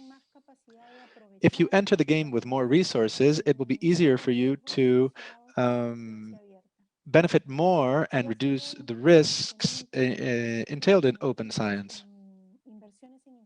We also need investments in infrastructure and technology, and we need standardized protocols, ethics committees, and bodies that guarantee rights. We also need to make sure that the knowledge that is produced by citizens be recognized and be circulated as well. There have been some initiatives in some countries which have been quite successful in this sense and could be replicated elsewhere in the region. The moderator interrupts the speaker, who says that she just has one last idea. It's important when we talk about open science and open access, we need to make sure that we are protecting our interests, all interests, including the interests of citizens. And I'm speaking about privacy. And I think this is important in a context of violence against, for example, environmental or human rights defenders. Thank you. Thank you. Saray Córdoba now has the floor. I want to talk about a recommendation that I think could come out of this forum, which I believe is important, is the role of public universities. In a recent study we carried out, we saw how in some countries, particularly in Brazil and Colombia, universities have slowly abandoned, for different reasons, budgetary mainly, their support to open science tools. For example, open access journals, repositories, and portals. And when I say abandoned, that they have abandoned them, I say this because there is a change in how universities approach this. Traditionally, in Latin America, universities have played a crucial role in the development of open access. However, right now, open data and citizen science, channeled sometimes through university, is under threat. And I believe we need a collective call of action from our scientific and intellectual community to the universities. So I just want to put that out there. It's a proposal. It's a rough draft of a proposal, if you will, but I think it's an important aspect we should touch upon within this forum. Thank you. Thank you, Claudia Madeiras, and then Roberto Lancas will have the floor. This was wonderful. Thank you so much. You cannot hear me? About 25 years ago, I established the first I'm website sorry. in the Caribbean and have been Someone involved speaking there? open educational material, and I've been a member of IUPAC committees for 20 years, working on open data formats.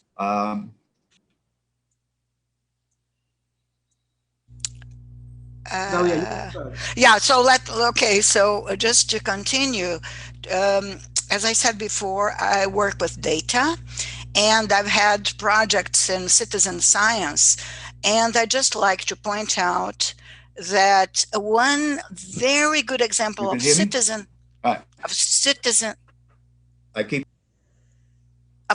science, which we don't talk much about, is collective development of scientific software or of software in general. The open software movement, it involves lots of volunteer participation, lots of citizens. Every time I unmute. I guess I better stop here because there's some confusion on who should speak. Sorry about that, Claudia. Yes, Roberto, you can start now. Hello? You can start now, please. I can start now? Yes, please. Thank you. Yes. Over 25 years ago, I set up the first website in the Caribbean, which provides educational material.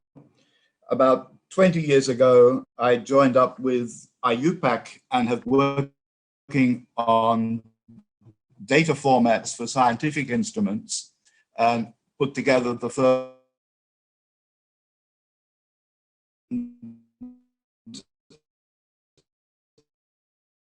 that has been included in. More recently, I posted some kits.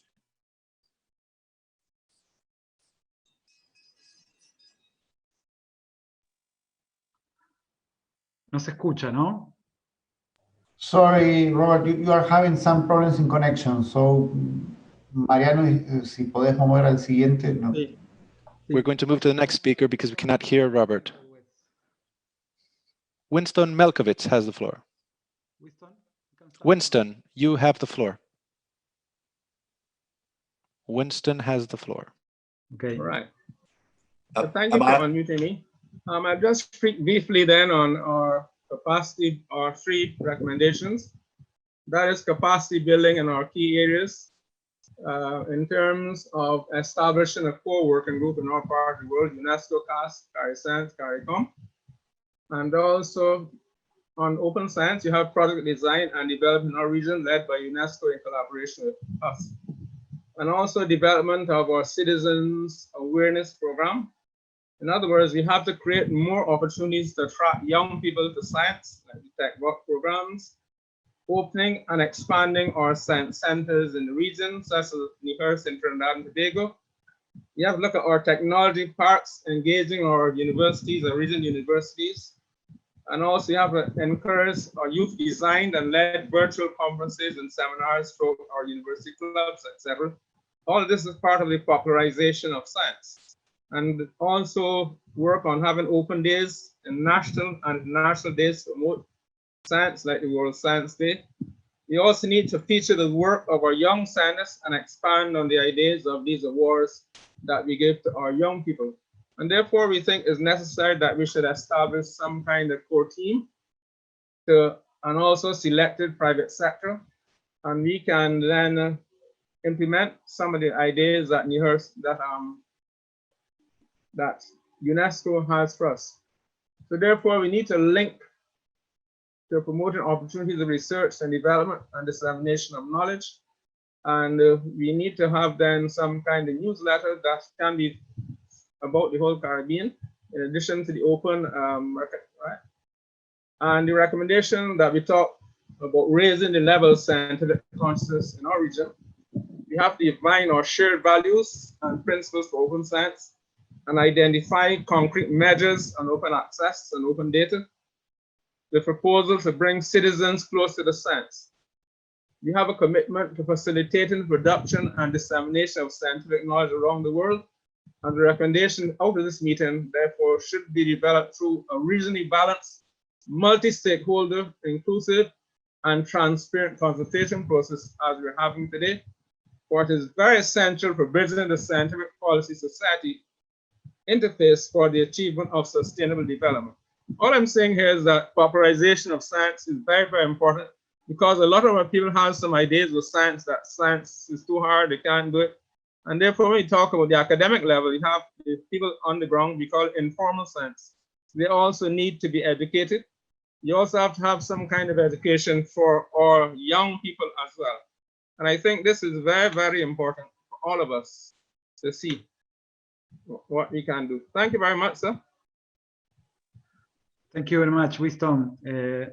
Ahora le pasamos la palabra a Fernando Federici. Wisdom.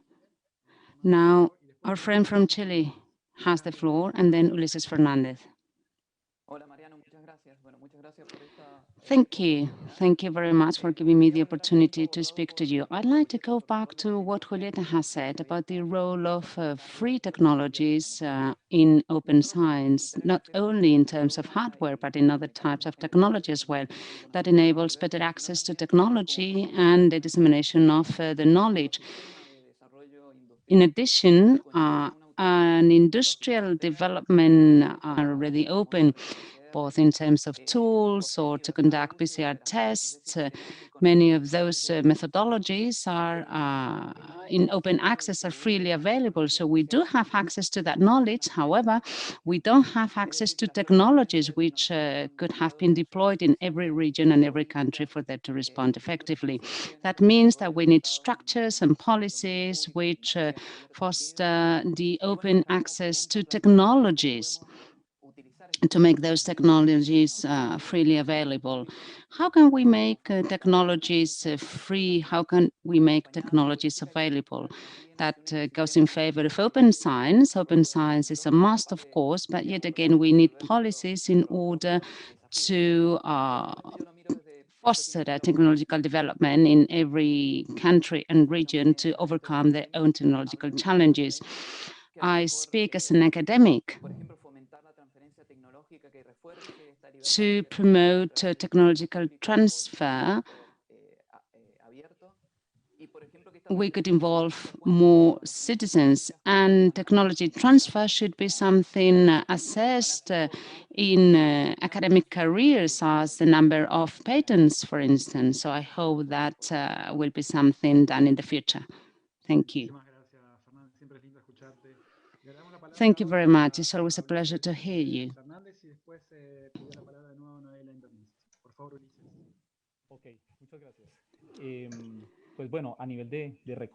Thank you very much. As for recommendations, I believe that at this point in our discussions, we need to focus on three issues which I believe are paramount to consolidate open science. First, financing. Financing that takes into account the diversity in terms of stakeholders, institutions, financing enabling us to overcome local issues. That means that not only do we need to finance scientific projects in research centers, but we need to take into account initiatives put forward by different groups and communities, which and we need to understand how they work. Obviously, they're not going to have access to research funds as universities do. A second point is the need to have state-led infrastructure to give data and research outcomes more visibility. Repositories had made long strides at university level, so we need more structures like that. And that's something that needs to be promoted at government level. So to link science and citizenship can move forward in that direction. Third, we consider science to be a right, and as such, governments are responsible to grant access to science both in cities and in rural areas, because very often we speak about science and open science and we only have cities in mind, but that's only a minority of places. So we need to spread science and disseminate science as well in rural areas. And I echo the previous speaker's words in terms of access to technology. Finally, regarding researchers,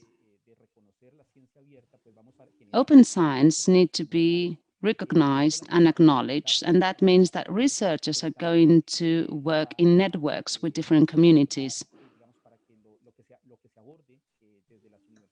Issues to be studied and discussed at university level will involve transfer of knowledge, training of people who may not be experts or scientists, but who can contribute as well the expertise to our studies.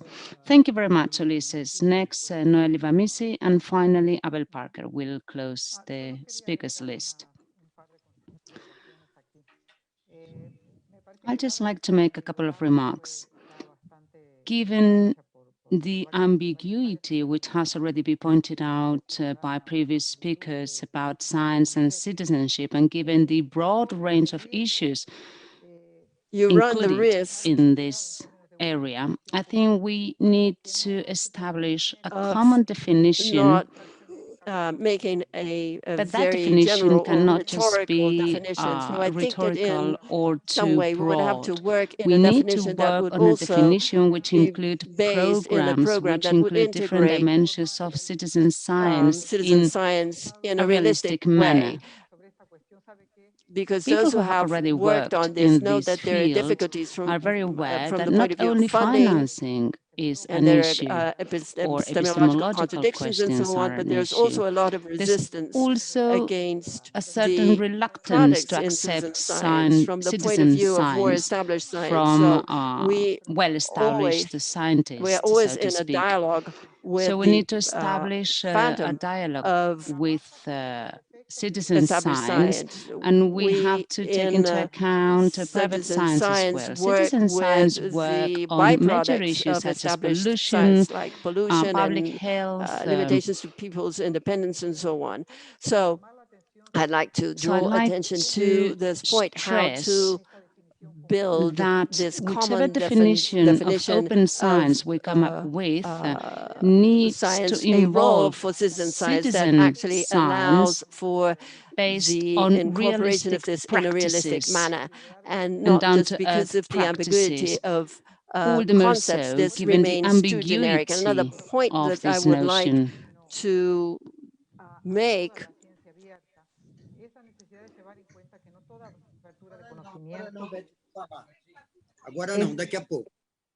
Es inherentemente benéfica. this is inherently beneficial. So we have to identify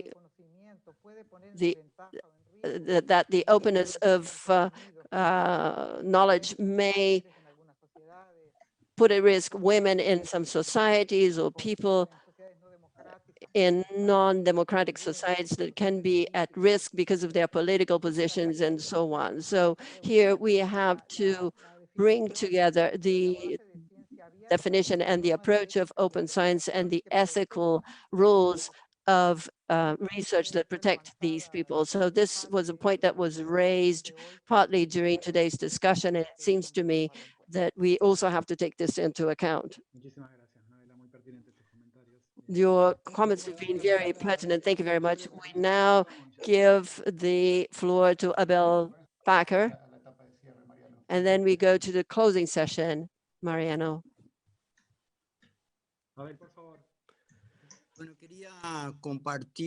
I wanted to just briefly share with you our experience with preprint, which in a way has to do with all of the components that we have discussed today. First of all, regarding, let's say, a discourse for open science, which is not it's not contested by anyone. Nobody denies it. But as we implement the so-called practices or dimensions of open science, there is a lot of resistance against it.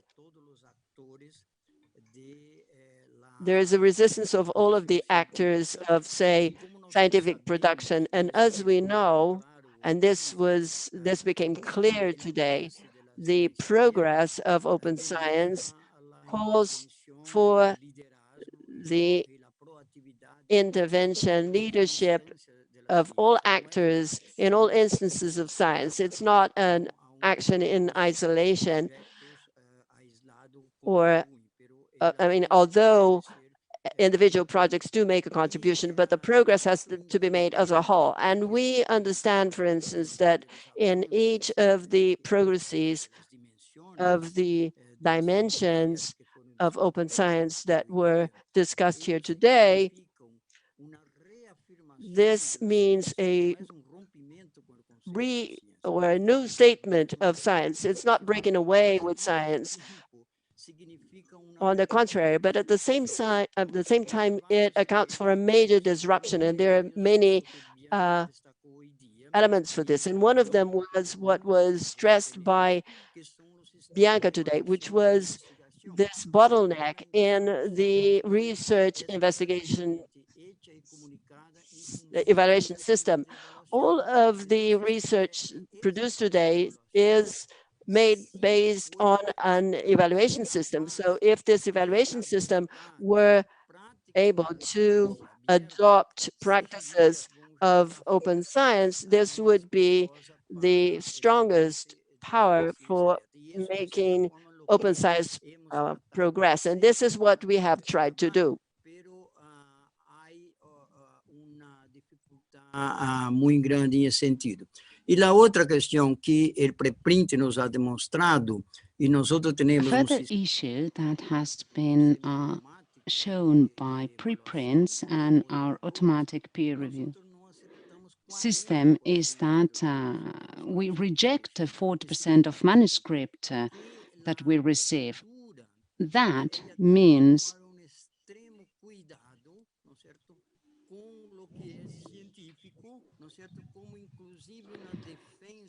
means that we need to protect ourselves against those criticisms which point to a lack of a scientific basis, which is not the case. So we need to hold that discussion. Sorry, your time's up. If there are no more people wishing to take the floor, I think we can wrap up this panel. Thank you, Mariano. Thank you very much. Thank you all for this morning, afternoon, depending on where you are at the moment. Thank you to all of you who have attended this seminar. I think it's been very interesting, very varied. I hope that you will have a lot of takeaways. We had over 200 people watching this seminar on YouTube. Many comments have been sent, and all of that has been duly recorded, so you will be able to access it anytime you want in the future. So now I'm just going to give the floor to Lydia, who is in charge of wrapping up this session.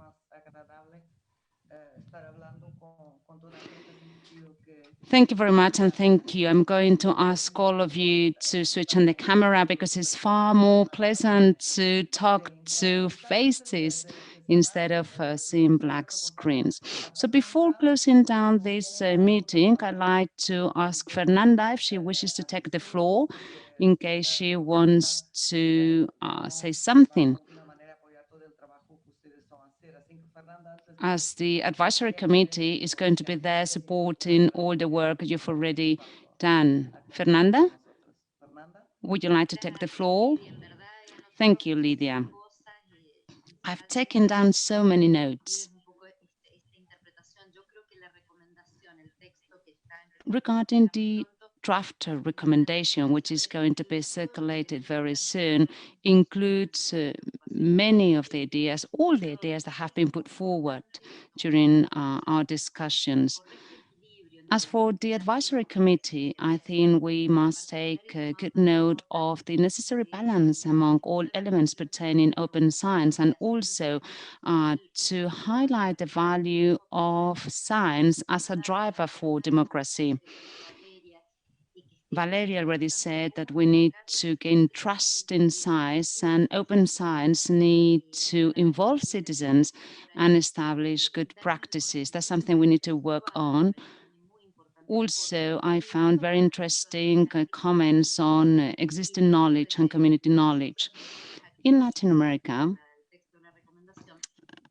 there's something we have to take into account, not only for the draft recommendation and not only for UNESCO's work. I think we have to look inwards in Latin America in order to set up a regional strategy and to make the most of very representative institutions which are already working in all the countries in our regions.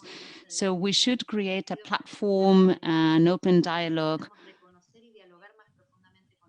to better understand what's being done across the region, including, of course, our English-speaking community in the Caribbean. Yet again, speaking about indigenous knowledge, I think in Latin America, we've been discussing for years how that knowledge has been undervalued,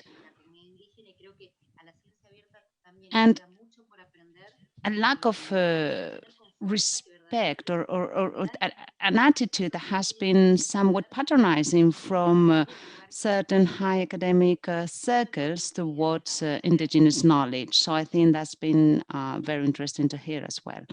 And I've taken good note of everything. Thank you.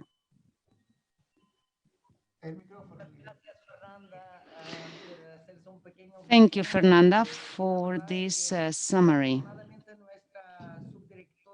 Luckily, our ADG for Natural Sciences, unfortunately, she's engaged in a meeting, so she's not here for the closing session of our discussions, but I speak on her behalf when I say thank you for your contributions, thank you for attending this meeting, thank you to all those who've been following the seminar on YouTube. Thank you, of course, to the panelists and to all those who have taken the floor to put forward ideas on open science and different elements therein. Open access, open data, science and citizenship. There are so many elements which can be discussed when it comes to open science. Special thanks to the members of the advisory committee on open science at UNESCO, Fernanda, Gregory, Grisel, Carolina, Luis. Thank you to you all. They were all here. They didn't take the floor, but they were following all your comments with interest. And I think it's good to have this group of 30 experts, as our ADG has explained, to have 5 people from the region, from different countries in our region. I'd like to express my appreciation to our ADG, Shamila, to colleagues in the department. Thank you to the whole UNESCO team, Maximiliano, Juan Griado, Tatiana. We have many colleagues from different offices in the region who have helped us organize this event. So thank you very much. Thank you to the technical team. Thank you to the interpreters who have been with us all along. So from the bottom of my heart, thank you to all of you. And now I'd like to focus on three main takeaways. First, as Fernanda had said, we need to make the most of our existing network in order to come up with a strategy pushing for integrating research efforts in our region. That's something that was put forward in the first panel in the introductory session, and then it was a recurring idea in the remaining sessions as well. We need to work together, and we need to coordinate our efforts. A second point has to do with regional cooperation. We need to speak with one voice, including all stakeholders in the region, and coordinate it under the same strategy for Latin America and the Caribbean. The Caribbean is highly important. Thank you for making clear that the Caribbean needs to be included in this strategy, in this discussion, needs to be taken into account when discussing open science in Latin America and taking into account the specificities of the sub-region. Yet again, anything pertaining ancient knowledge, community knowledge, indigenous knowledge, open science, of course, need to safeguard all those knowledge systems to make sure they interact. That way we'll ensure that we have access to the best knowledge all across our countries in order to reach sustainable development based on sound policies for knowledge production, which has proven to be essential, especially in light of this crisis. We have to make sure that knowledge saves lives.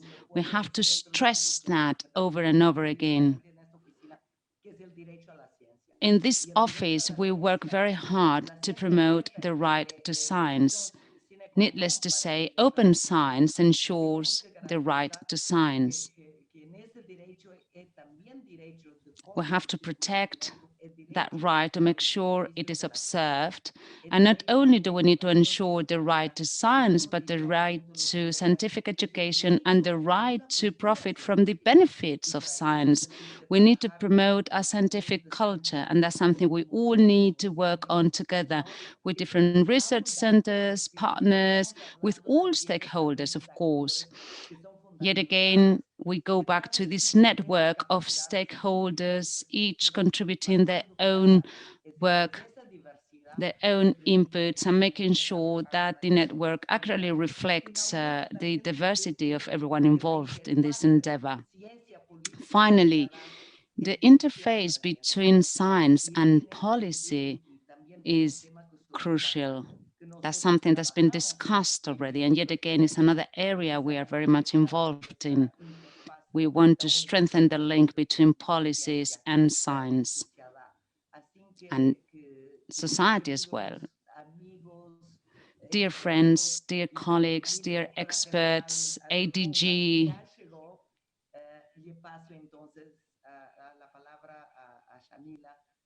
the ADG has finally been able to join us, so I'm going to give her the floor for her to close down the meeting. Shamila, you have the floor. Thank you so much, Lydia. I don't think I can make a better speech than yours in the closing, and as well as your summary, which was perfect. Está muy, muy perfecto en su discurso. no puedes hablar antes de... What you said is perfect, so I have nothing else to say. Thank you very much. Thank you for your involvement. Thank you for taking part in such constructive discussions. I mixed the French and the Spanish. Terrible. Sorry for this. Estoy muy contento para su participación. I'm very happy to see how many people have taken part, because our dialogue with the Latin America and the Caribbean region is very significant, not just towards the UNESCO's recommendation on open science, but also because of the many activities we carry out in the region. I think it's essential to identify actions to be taken in the area of science, water science, for instance, or biodiversity, ecosystems. I think significant actions are needed in those areas in the region, and that's why open science is so important for the development of Latin America and the Caribbean. I've tried to listen from time to time. I'm sincerely grateful to each and every one of you for your participation. And thank you so much to really for bringing us here together. But really thanks to our director, Lydia Brito, for the excellent leadership in bringing us together in this regional dialogue. But the dialogue does not stop here. This is only the beginning, and we will continue to discuss with you. So Lydia, thank you so much. Thanks for giving me this opportunity. It's very dark in Paris. So you should see how dark it is outside my window, you see. So I regret, and we had a lot of meetings today, which I had to finish, so I regret I could not stay throughout. Thank you very much. Stay safe, look after you, and look forward to working with all of you. Thank you, Edith. Thank you, and congratulations for bringing us all together. Excellent meeting. Thank you. We will take the comments that you have put in the poll, in the chat, and also the links. We are also open to continue to receive contributions and ideas what we can do together. So please keep in touch, keep involved, keep mobilized. And like our ADG mentioned, this is just the beginning of a beautiful journey towards open science and the right to science. Thank you very much. Gracias a todos. Thank you. Thank you very much. Bye. Chao. Thank you. Bye. Bye. Gracias. Chao. Bye, chao. Un gusto, nos vemos. Gracias. Nos vemos. Bye.